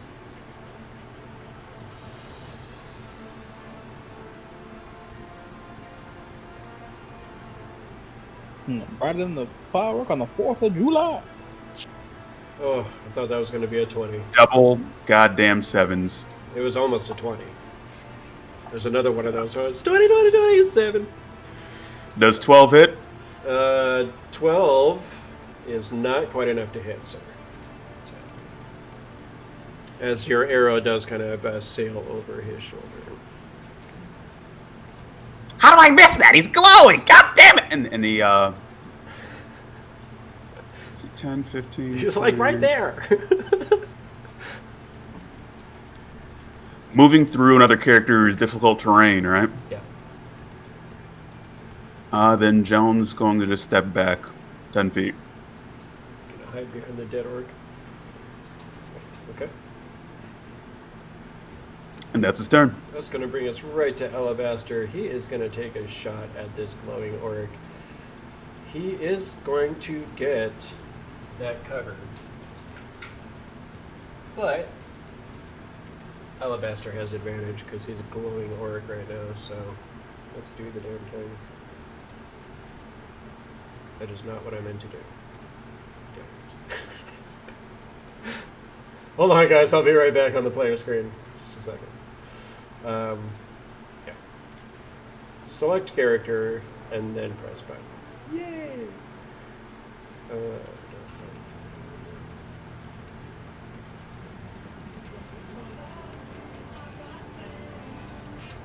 Natural 20. Yeah! I love it. All right. Good job, Alabaster. Good job, Mitch. Wow. When you're not here, you're awesome. I mean, Some when you are here, you're awesome, but when you're not here, you're extra awesome. I don't know what I'm saying. We love you. Just shut up and show up next week. Goddammit. All right. Feel better? And feel better. Yeah, all that stuff. He knows I love him. Yeah, I give him shit all the time. He knows what's up. All right, so we did a fat 9 points of damage, but he is also going to get that sneak attack damage, so let me add that on there as well. That didn't roll crit damage. I know. So a total of 10 points. Does he not get his crit damage? Because it didn't roll the extra d6s. You're right. Yep. For both. Yeah, so he gets 2 more d6. He does. Let's roll all the d6s. Wait, why is he doing that? Stop doing that, orc. So 15 in total. Okay. So you see Alabaster just kind of steps up, and he just kind of looks over and he says, right about there. And he takes this shot, and you see it just shoots this orc right in the face, and you see the orc just go flying backwards, dead to the world. And he just says, yeah, that'll about do. And he just kind of ducks around the corner again. Alabaster's a fucking badass when I run him. Just saying. Alright, so that is going to bring us to this Orc Archer. He did not turn and run at this first command, or at this first wave of fear. So he's going to take a shot. And he is going to take this shot at our favorite Linearial. With the longbow. 13 does not hit. As this arrow goes sailing over you, you kind of see this orc off in the distance, just kind of taking pot shots at you.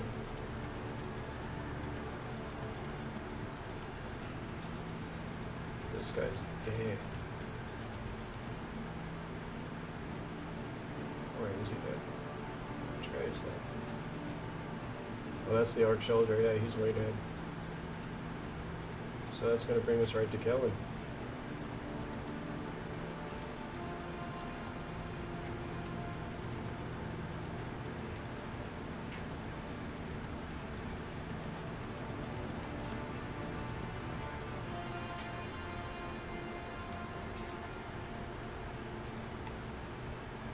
All right. Once more, reach into the hat, pull out. It's a Olga! And jump magic missile once more. Okay.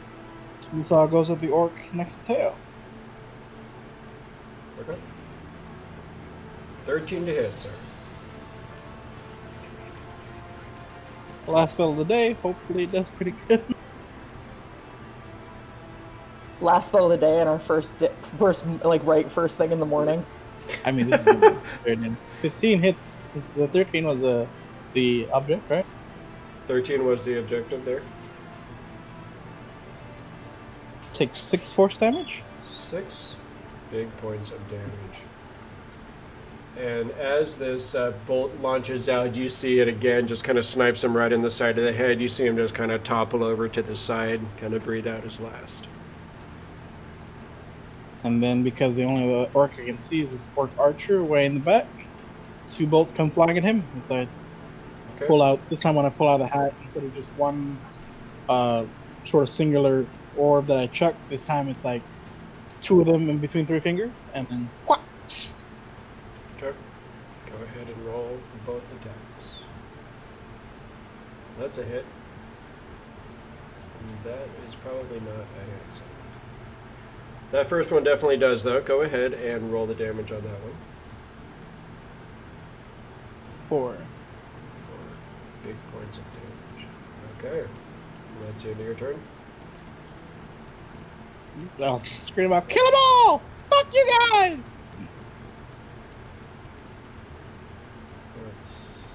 Then the last one is to move another 5 feet. Just get right behind the wall. Let's see, he has casted 2 spells so far. So, we are going to cast his last spell up. As Dale comes around the corner, still kind of holding on to his side, and he just kind of leans down. It's better you than me, mate. And he puts his hand on your chest and casts the healing magic.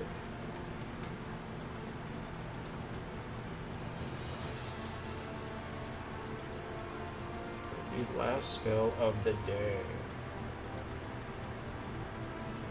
Nailed it. 12 points of healing for Teo. And he kind of stands back up again, kind of looking at this orc archer off in the distance. And he just kind of... he just kind of puts his hand back to his side and he says, I'll not be chasing him. as Teo stands up, he says, "Thank you, Teo. That is, thank you." Okay. You can thank me by taking that one out before he goes to wound the rest, huh?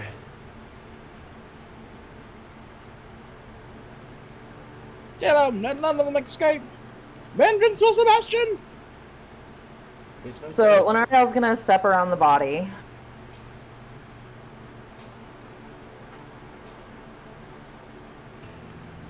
She's gonna go to there and she's going to actually drop her great axe and pull out one of her hand axes and fucking throw it at him.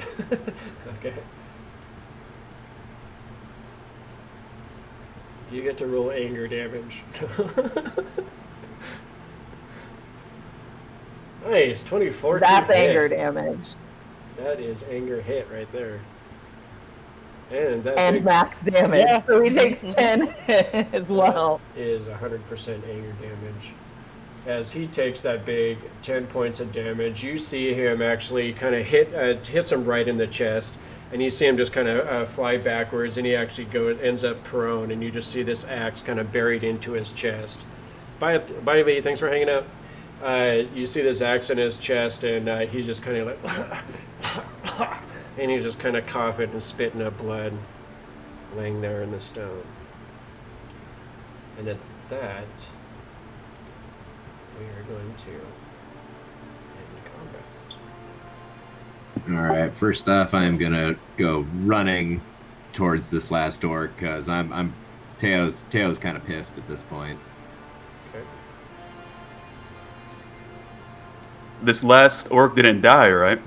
No, he's still alive until Teo gets there.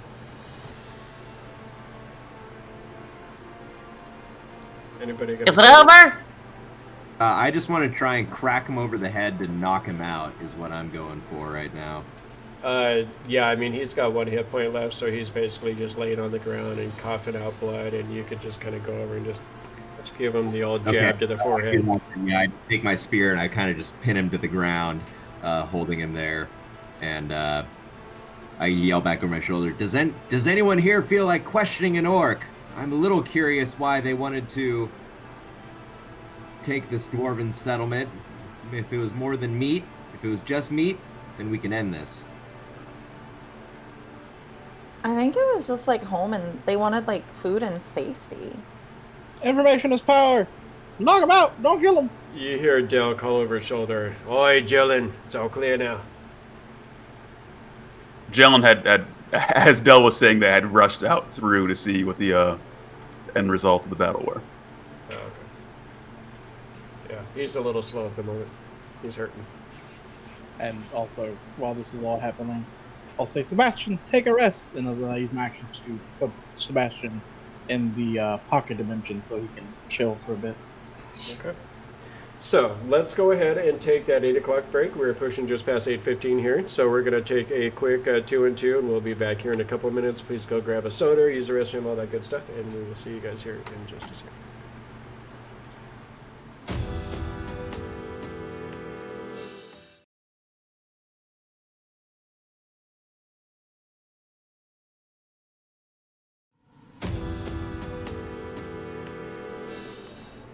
So we are back. Thank you so much for hanging out, those of you that are still hanging out.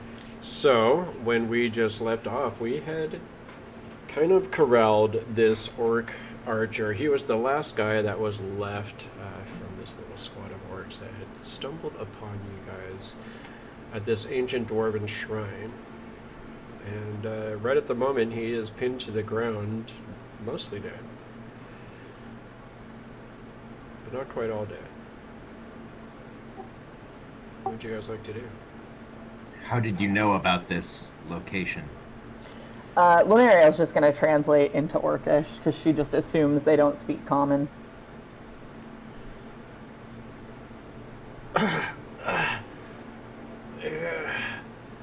Find dwarf track.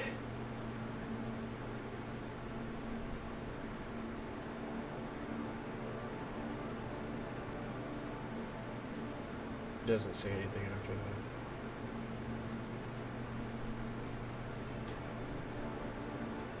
Sorry, Can you repeat what you said? Yeah, I didn't get that. He said find dwarf track.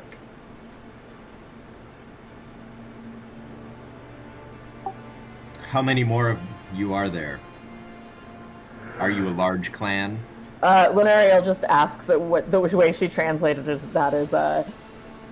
this the whole tribe?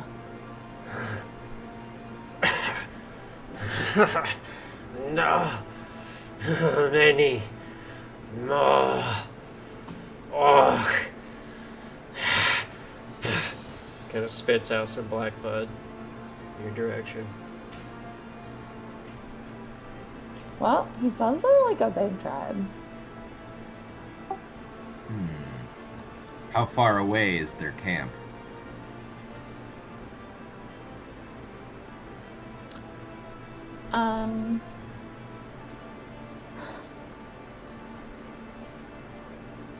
Distance to camp.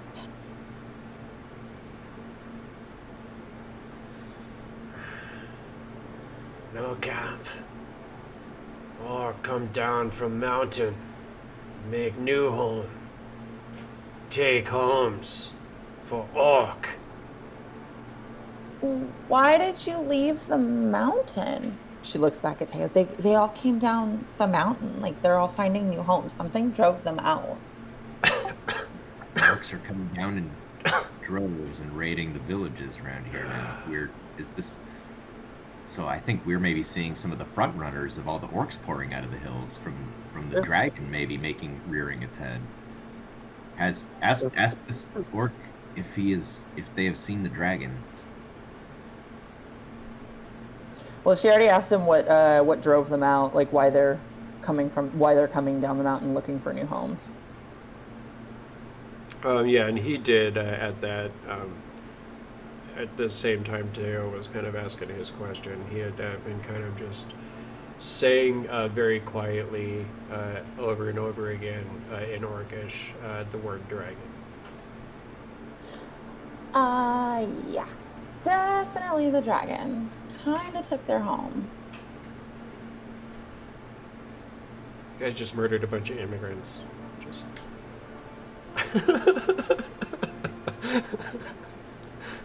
They were trying to take my drop! Take my drop! I don't know what stereotype is worse, that we just murdered immigrants or that he's labeling his immigrants as a bunch of murderers. Ooh. Ouch.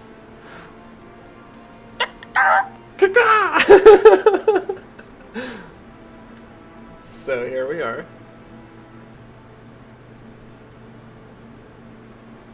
I mean, what else do you want me to ask him? They ran away from the dragon. I feel like we've learned all we need to know out of this orc, and I push my pole through its throat. Okay. It's not that kind of show, but okay. Yeah, okay.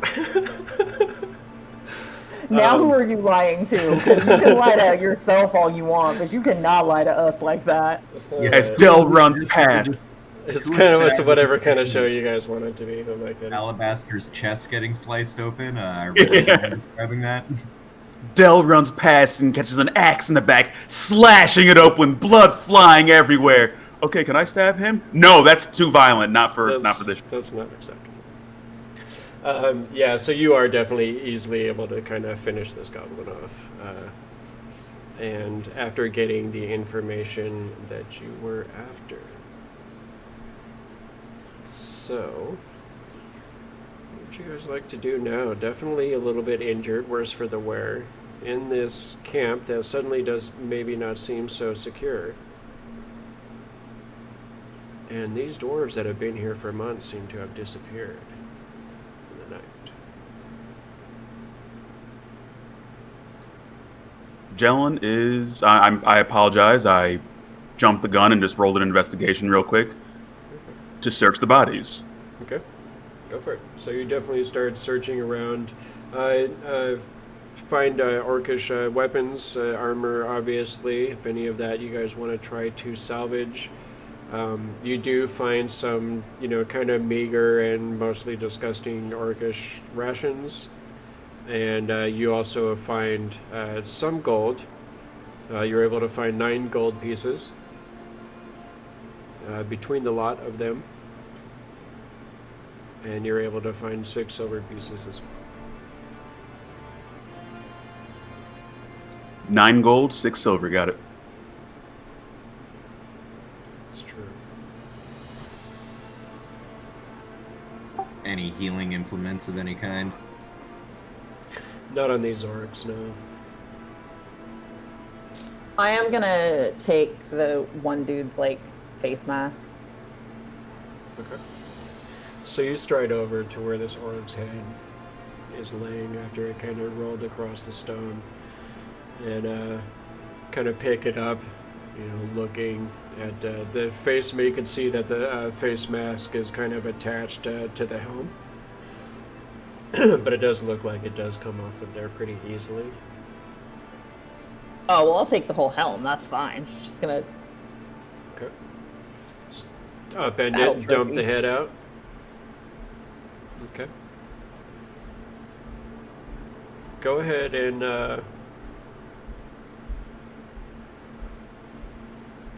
roll a perception check. Perception?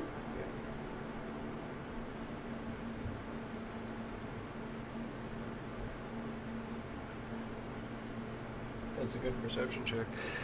You can see that there seems to be a mark on the inside of this mask, and it's right at the forehead. And you can see that this mark seems to be almost protruding in like these jagged edges. And when you kind of go to look at this orc's head again as it's rolled across the ground, you can see very distinctly the mark of Grooch has almost been, looks like, cut into this orc's forehead.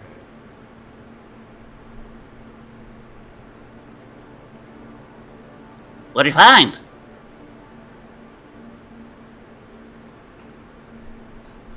I mean, it's just like a helm. It's just like this god's kind of a dick. Like he's just like, so like the guy's like a follower of like, she's trying to think back to what she would have learned about the orcish gods from the elves. This dude's all about just breaking shit. Like pretty much that's all he does, is he's just like, let's just kill it all. Go ahead and roll a religion or history check at your leisure. She looks so excited to roll that. Did you do your studies in Elven College? You did. You remember hearing about, especially, considering your heritage, it was one of those things where, you kind of were fascinated by orcish lifestyles and like all this stuff about orcs. At the same time, you were kind of like low-key hating on it, but it is a part of you, so there was always this part of you that was, fascinated by this stuff as well. And you remember reading about these war masks and how they were awarded to orcs that showed great ferocity or great valor in battle. And you would have also read that orcs that were given these masks were all, very often considered to be more intimidating in battle. Their presence was a lot more intimidating. And some rumors surround these masks that these masks themselves were a part of that extra presence. So all of this coming back to her as she's like looking over this mask, and she just starts laughing, just immediately, just like this was supposed to be one of the scary guys, and it took me like 2 hits, and then he was just like super dead. And if this is what they think is bad, like we have nothing to worry about from the orcs. Like this guy, like his dude with armor was scarier. Tail's like, yeah, nothing to worry about. Yeah, Dale's like holding on to his side, like, ugh. Jeez. Maybe we should. I mean, we can't stay here indefinitely, but I think it might be safer for us to rest here than to start heading over to Umbridge Hill or Phandalin, whatever you guys want to do. Perhaps a short rest is in order? Indigo, what would I know about, like, orcish travel patterns with things like this? Like, when they send a scouting party like this to do something where they're going to be more close behind, or do we have time? Also, I want to... Sorry, Teo wants to speak up and mention that there was one archer that ran away. If we take a short rest, which I am up for, we should possibly change our location at least just a little bit. Yeah, with that information, and with your knowledge of orcs in general, Lenariel, you would know that normally a morning raid, they wouldn't even really be expected back until evening time, because they would be expecting to be doing the killing and the looting and the whatever else needed to happen before they even made it back to camp. So for this one orc, to be going back alone and that early would definitely be alarming to the rest of the camp, but it would really be more a factor of how far away whatever camp it is that they have managed to build is, and how long it takes for this orc to get back there than for any kind of support to get back to this location.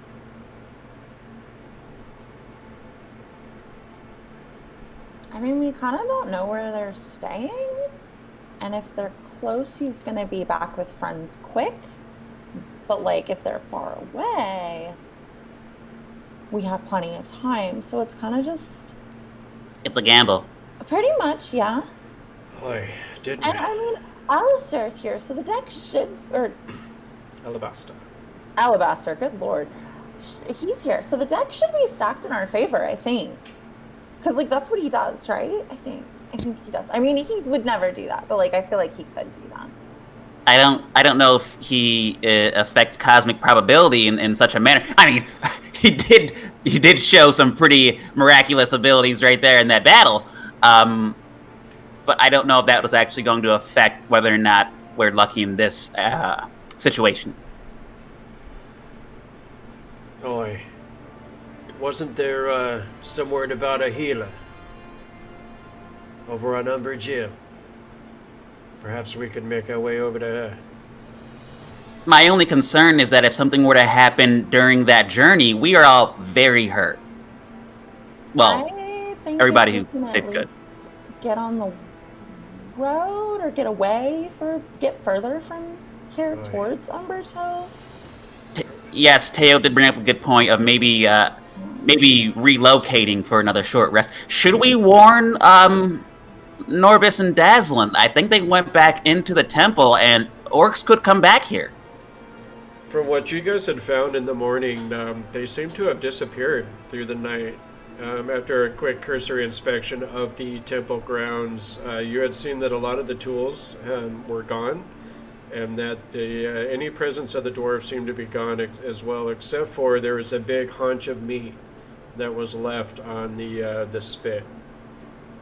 Okay, like, I know you want to think the best of everybody, Jellen, but they just fucking bailed on us. Like, they just, like, up and left, and they were like, peace out, except they didn't even say goodbye, which is hella rude. They left us breakfast, though, eh?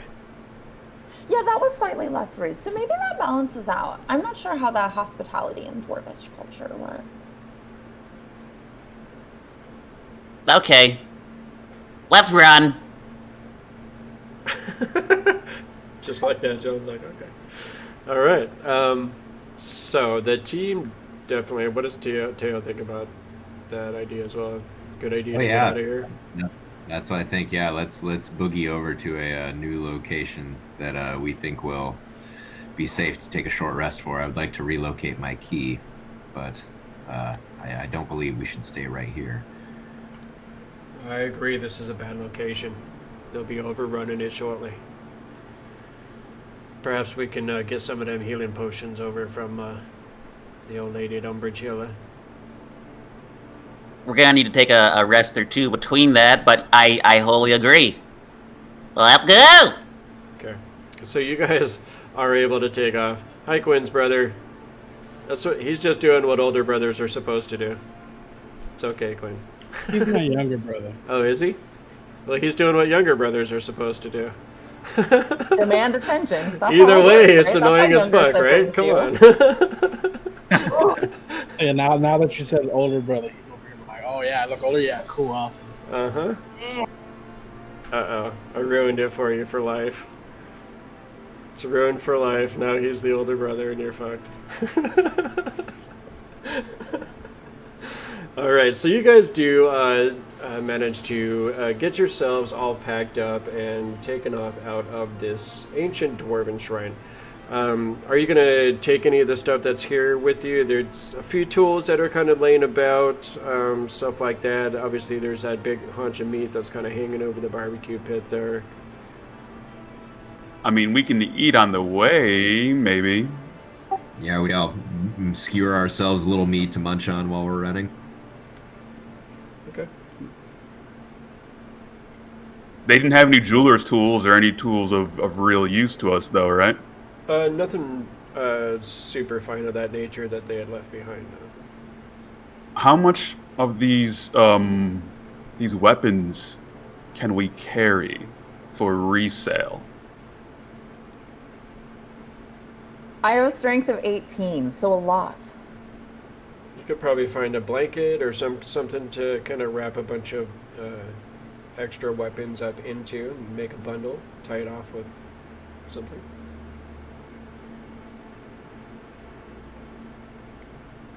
Is that what you want to do? Sounds like a good idea. Maybe, I mean, there were as many of them as us, but one of them got away. Maybe if we all just pick up an extra weapon or two, we could resell for a couple copper, or just to have an extra weapon on us. Or if, like, any of the people in Phandalin think they can wield one to help protect their village.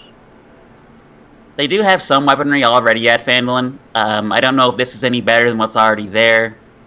These weapons definitely are pretty crude. They're orcish weapons. Maybe I'm overthinking this.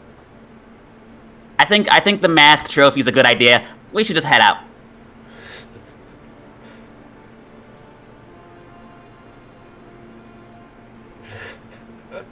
He's like, get the fuck out of here, would you?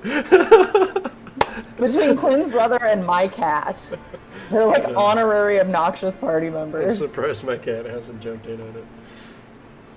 It's alright, Dan's did, so it's good. I was gonna say, I saw Dan's in the background. Right past the camera. There, yeah, I tossed it out of the way immediately. So you guys do take off, and you actually see, as you're walking, you kind of look back, and you see Dale kind of coming up behind you guys, and you see he's got his shield out, and he's got this whole haunch of meat kind of like on his shield, and he's kind of like running up behind you guys, and he's like chewing on a bite of it as he's running. He's like, "Oh, you're leaving this behind, oi." Seems to be very excited about his haunch of meat. Oh, while we're walking, I'll go ahead and use my action to get Sebastian out of pocket dimension, see if he's doing any better. Okay. If someone like running my shoulder. Okay. He does still definitely seem to be kind of nursing that wing, but he rides on your shoulder without too much complaint. Actually, he does kind of go into a tale about his heroism in the battle and how he was able to warn everybody in time and save pretty much everybody in the party. I mostly agree with him, but then I'm like, as we're walking, this whole telepathic connection with me and him, I'm just like, that's true. Yes, we appreciate your heroism and your warning. It was very important and everything. But also, it's sort of been rattling around the back of my mind for a few days. You've said a few very strange things about yourself, mostly when you've been flustered. Whatever do you mean, sir? Well, let's just point out some stuff. I mean, you said that you found a random connection to me when we first met. Strange.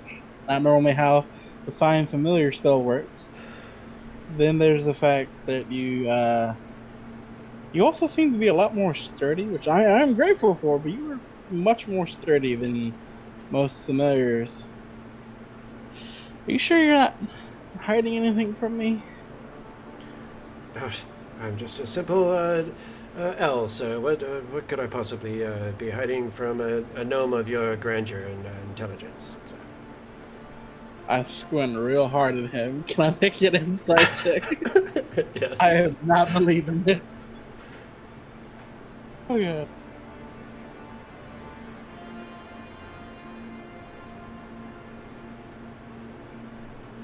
$16. Okay.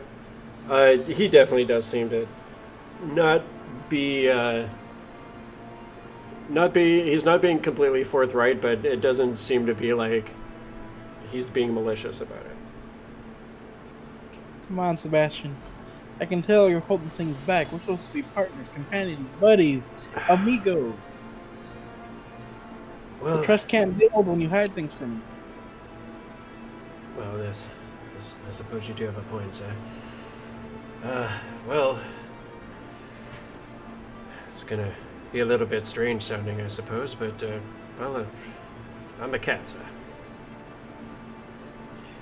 You're a what? Well, I'm a cat. You're a cat? Yes, well, I was for I suppose most of my life, I suppose. Hold up. We ran into bandits who said they were looking for a golden cat. You weren't I asked you this when we first met. Did you see anything about a golden cat? Were you a golden cat? Well, Were you in a cage? I was in a cage, and well, I wasn't exactly truthful with you at first, sir. You know, being the first time I had met you, and this is also very strange to me as well. I was waylaid by those ruffians, as you no doubt discerned for yourself, and I was put in this cage, and they said something about selling me to the Zentarim, or whatever that means. I'm not really sure about that part of it, but they seem to be very interested in taking me somewhere. Well, but they don't fully understand what they're after, I suppose. And you see, he kind of gets a little hint of superiority in his voice when he says this. He says, "Well, see, we actually have an ability to kind of evade capture, as it were, at times when necessary. And, well, So, the driver, he had a little bit of bad luck, as is a wont at times, and, well, see, I did my little escape thing, and that's where everything kind of went weird, so I suppose I should just tell you straight away, sir. Golden cats are able to, what's the word? I suppose you would say something like teleport, I guess, or something. I can move myself from one place to another in order to escape danger, you know, in times of great urgency. And, well, when I did this, when I appeared as I would normally appear, it was like this. And you see he kind of like flaps his wings a little bit, ruffles his feathers. I'm not really sure. I heard your voice, sir. I heard it in my mind, and then I appeared, and it was like something about please be an owl or something like this, and well, here I was, sir. That is quite the tale. And apparently yours. I mean, they said something about golden cats being very special or very rare, so I guess It's that's quite true. We are on quite the head. spectacular, sir. I mean, the ability to teleport does indeed make you quite spectacular. I guess putting two and two together, like I told you before when we first met, I guess the wild magic intruded upon your own magical abilities, and I guess crossed the summoning of the familiar to sort of turn you into what you are now and connect us. Wild magic, you say? Yeah, over by my home, there is wild magic is sort of just rampant over there. It messes with a lot of our stuff. My dad's having a hell of a time trying to get everything sort of squared away, and so I guess that's that. You're now an owl. Interesting. So, will I always be this way? I mean, if you really I do want me rather to, enjoy I being can- a cat, so felines are quite superior to, well, just about every other living creature that exists. Yeah, ignoring that, that little tiny dig at me. That's okay. It's just cats in general, sir. We are quite superior to everything. Sure. I mean, if you really want to, when we do get to where we're going and we take up a rest, I can try to unsummon you and then resummon you in another form. The spell lets me resummon familiars in different forms, but if we can try that if you want. In different forms, sir. Yep. I'm not entirely sure if it's the same creature each time. I mean, this might actually just release you to wherever you're supposed to go. But, I mean, I don't want you to be something you don't want to be. So, I mean, I could summon you back as the cat. It's one of the options. Well, I do enjoy my natural form, sir. It's, obviously this is, well, I have become quite fond of flying, I must say. It's an amazing feeling, sir. I would assume so. It's that the one time I sort of looked through your eyes, even though it was very short, and then we got attacked by orcs. It's very nice. Yeah. But as you saw with the orcs there, I feel like I would be much better off with my natural ability to kind of escape from danger and such. Gonna have to agree with that, and I don't want you perishing. I was very scared for you when we had that moment, and then all of a sudden, the last thing I saw was an arrow being aimed at you, and then there was the sort of moment of pain with you. When I took an arrow to the knee, sir, yes, it was a moment I'll not forget, sir. Yeah. Indeed. Yes, the ability, to escape danger is quite handy. Kind of pales in comparison to the luck, of course, but, Is it just like your own luck, or is it like random luck, like randomly bad or good luck, or because halflings have been known to be quite lucky fellows and ladies? So is it something like that? Because are you blessed by like Timora? Because I heard something about that before. Well, she is a favorite amongst our kind, of course. She does, grant us, well, let's just say that those that we are fond of tend to be quite lucky in their lives. Some of their friends and people around them, maybe not quite so much, but, there's always a balance, isn't there? Yep, there definitely is. Alright, I mean, yeah, so as soon as we get to the part where we stop and we're safe, we'll try and get you back to cat form.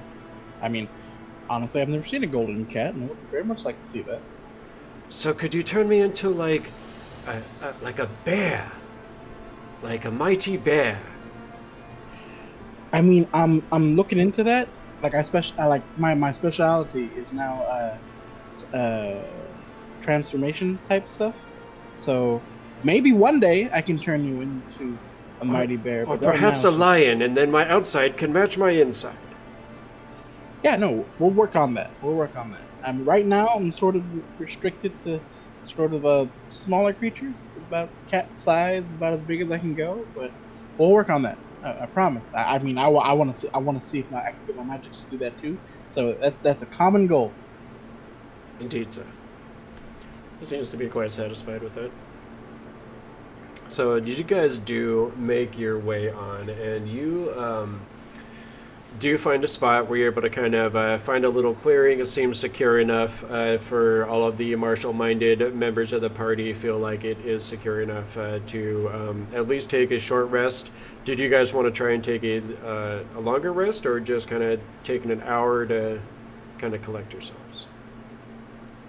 I mean, we've got much more day to travel. I would totally vote for a short one and then just keep on trucking. I think a short rest is wise. Okay. I think Alabaster would probably agree with that. So go ahead and get hit points back if you would like to do so. And I know that Del would like to do so. And then, of course, while everybody's resting, I'll go ahead and use the Find Familiar ritual to try and get Sebastian back to his apparently golden, glorious form of cat. Okay.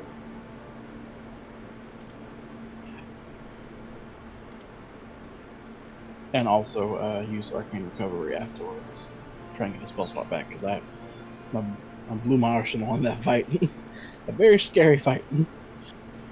That indeed was a tough fight. Remember to rest up Alabaster.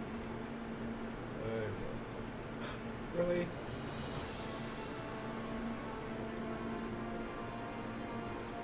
Del's still not feeling great.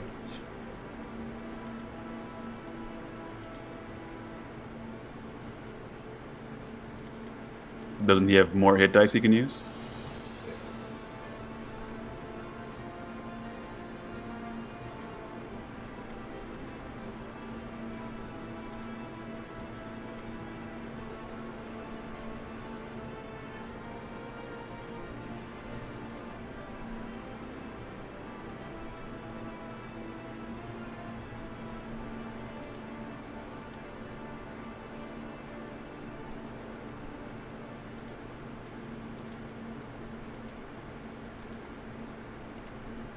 Do you see the short rest button, Dan? It should be on your main page, your attributes page, the hit dice box. There should be an S rest and an L rest.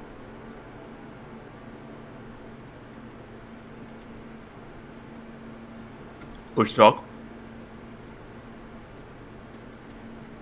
Also on your character sheet where the picture is, you'll see little squares inside the picture on the bottom left. You'll see a guy laying in a bed. That's I found it. Yep. a rest button.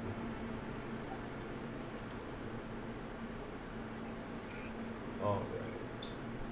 That's much better. Everybody's looking much better now. I dig it. So you guys do manage to take this rest, and as you're resting,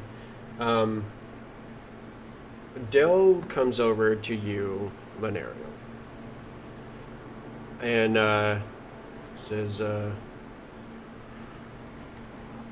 "You mind if I have a look at that prize you got?"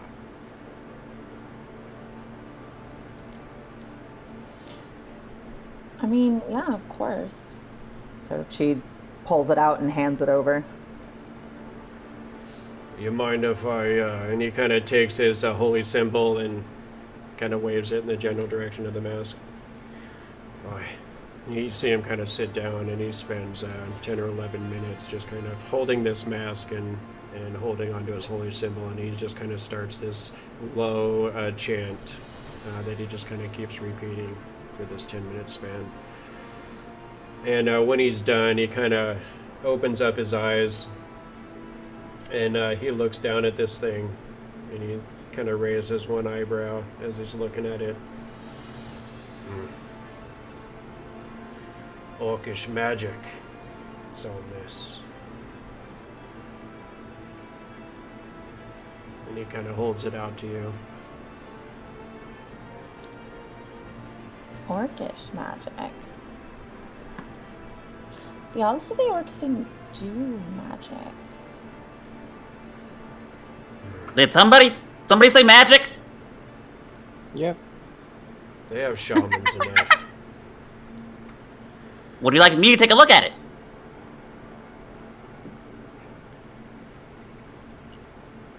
I mean, yeah? I mean, hold on, actually, wait, Tal, what can you tell me before, like, if Jellen doesn't need to take a look at it? Well, there's shamans enough amongst the orcs. They have their own rights. Black magic. If you had to wear this and let it scar you, and bond you to the great god Grosh, and give you more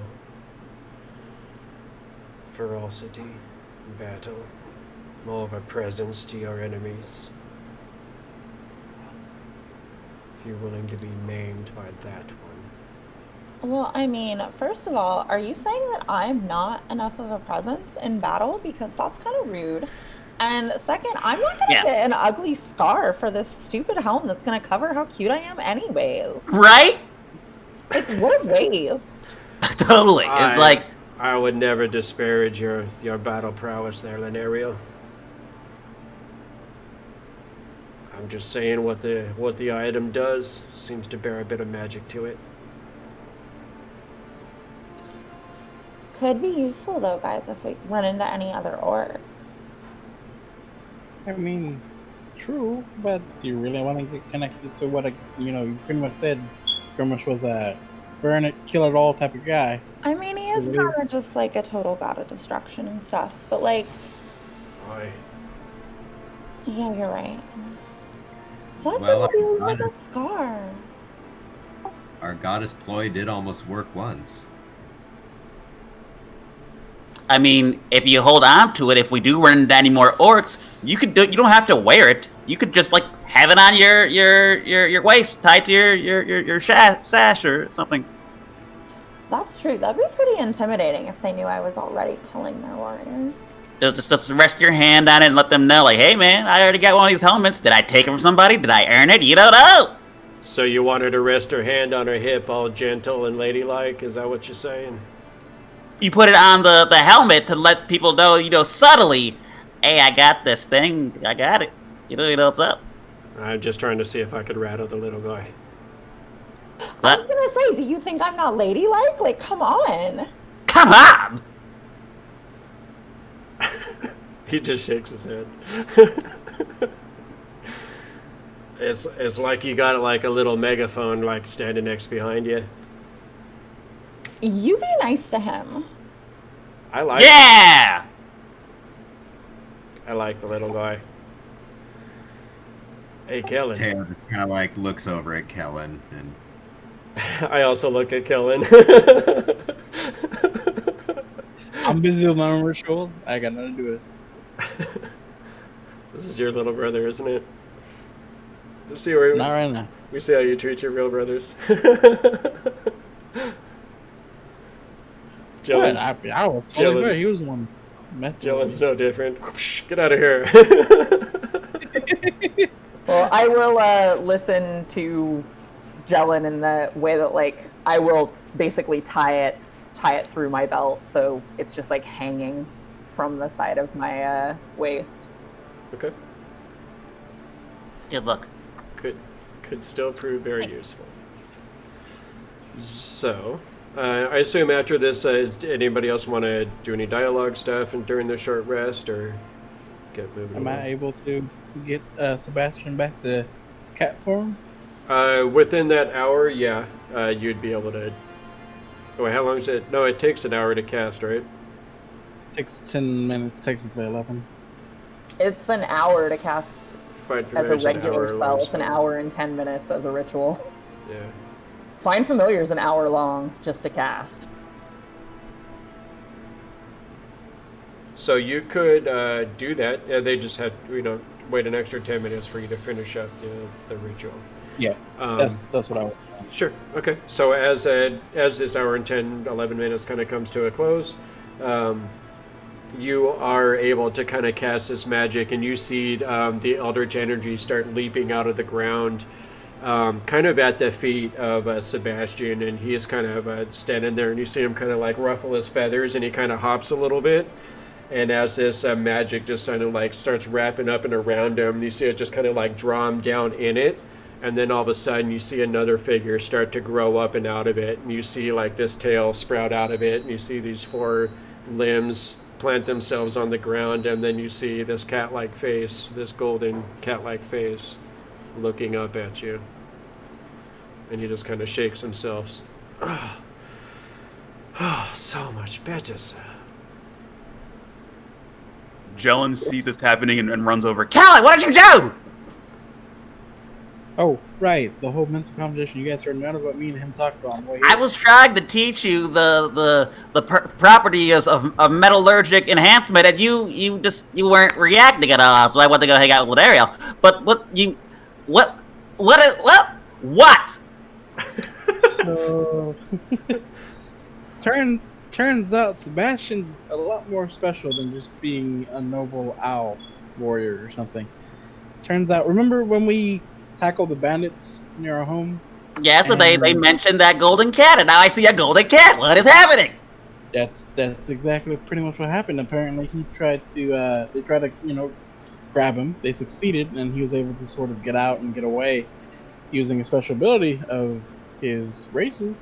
And unfortunately, I guess while I was using the Find Familiar spell, the wild magic near our home seemed to have interfered, and it transformed Sebastian from his normal present form to the owl, and we just tried to get him back, and it worked. So Sebastian is a golden cat who apparently is both either quite lucky to his friends, unlucky to his enemies, and fucking golden. Come on. Is golden cat the scientific nomenclature for this genus or species of creature, or? This is my first time coming across. Sebastian is I don't know. You see Sebastian just kind of turns his head up, like his ears are turned towards Jellen, like he knows Jellen is there, but he's deliberately looking away from Jellen to show his disdain of his general presence. And then he kind of goes over and he curls around your leg, Kellen, kind of like does the cat rub around your leg a couple times. Oh my god, he's so cute! And so shiny. I love So good. him. I would die for that cat. He is a shiny golden cat. I kind of almost did. Well, like, I would again. Like, extra now that it's a cat. And it's, like, so cute. Yeah, I mean, we would have been in a lot more trouble if it wasn't for Sebastian's warning, so he's quite the teammate. So true. Thank you, Sebastian. You see him actually kind of get down, and he sits very sphinx-like on the ground, and he just puts his head up, and he's just kind of very proudly taking in the compliments. Very, very much deserved compliments in his opinion. Ugh. Do you not like cats? Well, we don't even know if this is a cat. We don't know what this is. It's some sort of shape-shifting magic. What's that familiar? Have you, like, never been around magic before? Like, even What I know. familiar doesn't identify themselves as some known species? It's a golden cat. You trust that? Come on. Jellen, we had a deep mind-to-mind conversation about trust and explaining things, and I believe Sebastian when he says he's a golden cat. All right, it all sort of tracks with the story. There weren't any sort of loopholes or missing elements in his story, so I believe him. And please stop calling it an it. His name is Sebastian. I believe all the bad luck will be going that one's way, so... I make my own fate. I don't believe in... He said that in his mind link. His mind link with Kellen. Nobody can hear. Nobody's heard this cat say anything or the howl or anything. It's all been mind talking with Kellen. Plus, you're not a forest gnome like I am, so you can't talk to small beasts. Yeah. Last I remember, you first summoned a demon, and now you've got this golden cat that's talking in your head, and you trust it implicitly. I don't know. While they're fighting, Linnariel's just gonna lean down and start, like, scratching the cat behind his ears and under his chin and just, like, giving him, like, obscene amounts of love. He approves of all of this. It's not implicit trust, okay? I did have a conversation with him. It wasn't just blind trust, okay? Plus, if I keep thinking you're forgetting the one of the key parts of the Find Familiar spell work. It creates a sort of bond between the two of us. It's much harder to lie inside your own mind state. You've already admitted to manipulation through the wild randomness of Nomengards. We don't know if the spell worked as it was supposed to. We It do was know better. you did summon a demon at one point, and now it's in your head. Hey, it worked even better. I was supposed to get a random animal as a companion. Now I have an intelligent, thinking companion who warned us of danger. Are we in the forest right now? Yes. While this is going on, Teo climbs one of the nearer trees to kind of have a look around to see if he can see any signs of anything coming up on us. Okay. As you're kind of doing the lookout, climbing the tree, Sebastian just kind of quickly, in your mind, Kellen, you just hear him say, I really like this one. I say we should keep her in the party for sure. What do you say? Oh, he likes Little Nero almost as much as you do. Oh, okay, that's fine. Competition. Woo! No, I was kidding. I think she likes me more than the gnome. I'm not sure. All right. So you guys do. You don't hear any signs of pursuit as of yet, Teo, but you do definitely feel like it's probably time to move along. And kind of shimmying back down this tree, the party does kind of gather up their belongings and get back on the road. And after traveling for some time, you guys do make it about halfway back to Phandalin. And That is also, I believe after the ruins, we're supposed to go to Yeah. Lady of the Windmill. Yeah, we were We're heading gonna go right straight to Umbrage Hill. yep, Umbrage Hill is about halfway back to Phandalin. So you guys do kind of come around a bend. It's kind of in a hilly. It's not quite so mountainous at this point. It's definitely a lot more in the hills. And as you guys do kind of come around the hill, as you start, you see like this set of stones kind of at the top of this hill. And as you kind of start mounting your way up towards the top of the hill, you start to recognize that these stones that are set on the top of this hill seem to be headstones. Can anyone read Dwarvish? Cal, you read Dwarvish, right? I think I do. 1 second. I gotta remember. As I peer at the dwarves letters, looking to see if I could speak dwarves. Okay. I do speak dwarves. They do spark a memory, and I begin to able to read the runes. Okay. And you are reading names of dwarves, and the dates that they're showing tell you that this is, some kind of, there was some kind of a great battle here. From there used to be a dwarven citadel on the southern end of the Sword Mountains, and you can imagine that there must have been some sort of a major battle at this location, and must be some sort of a lot of dwarvish heroes or something of that nature. As you are kind of looking around at all of these headstones and kind of checking out the top of this hill, you suddenly hear this loud roar.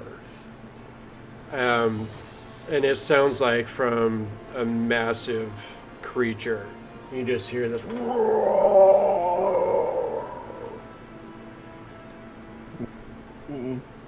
And you guys kind of rushing over to the side of this graveyard, look down the hill, and you see this creature standing outside of this old, like a wind tower.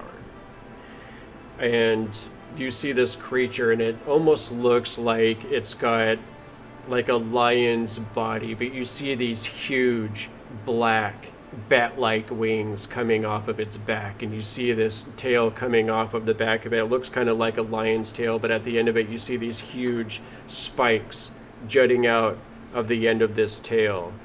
And as the creature kind of paws at this building, kind of pushes off the building and turns around and just kind of turns in a circle, very cat-like.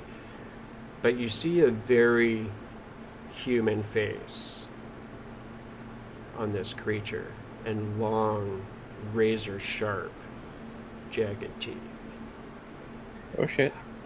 My Everybody go God. ahead and roll a history check. It's a manticore. Or a nature check, I'm sorry.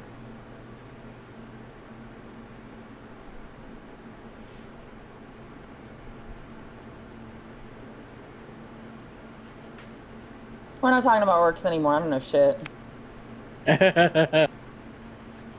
Did you say history or nature? Nature, I'm sorry. I changed it. Nature? That's my fault. Okay. Nat 18.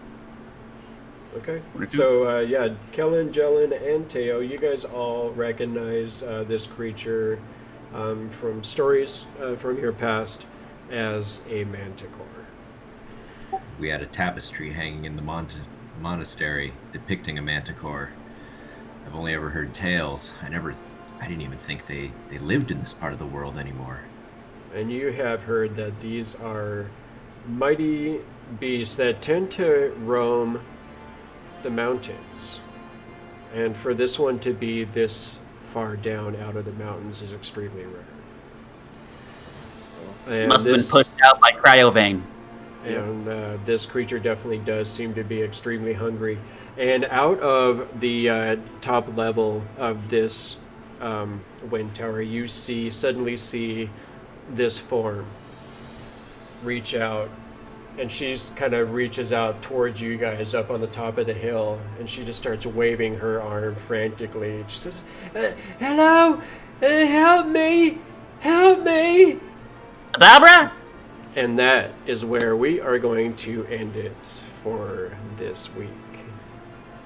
And next week, we are going to pick up in this Umbridge Hill scenario with this manticore. After you guys just had a very tough fight with a pack of orcs. This should be interesting, and I am so excited for next week. Thank you so much, everybody who was hanging out and watching tonight.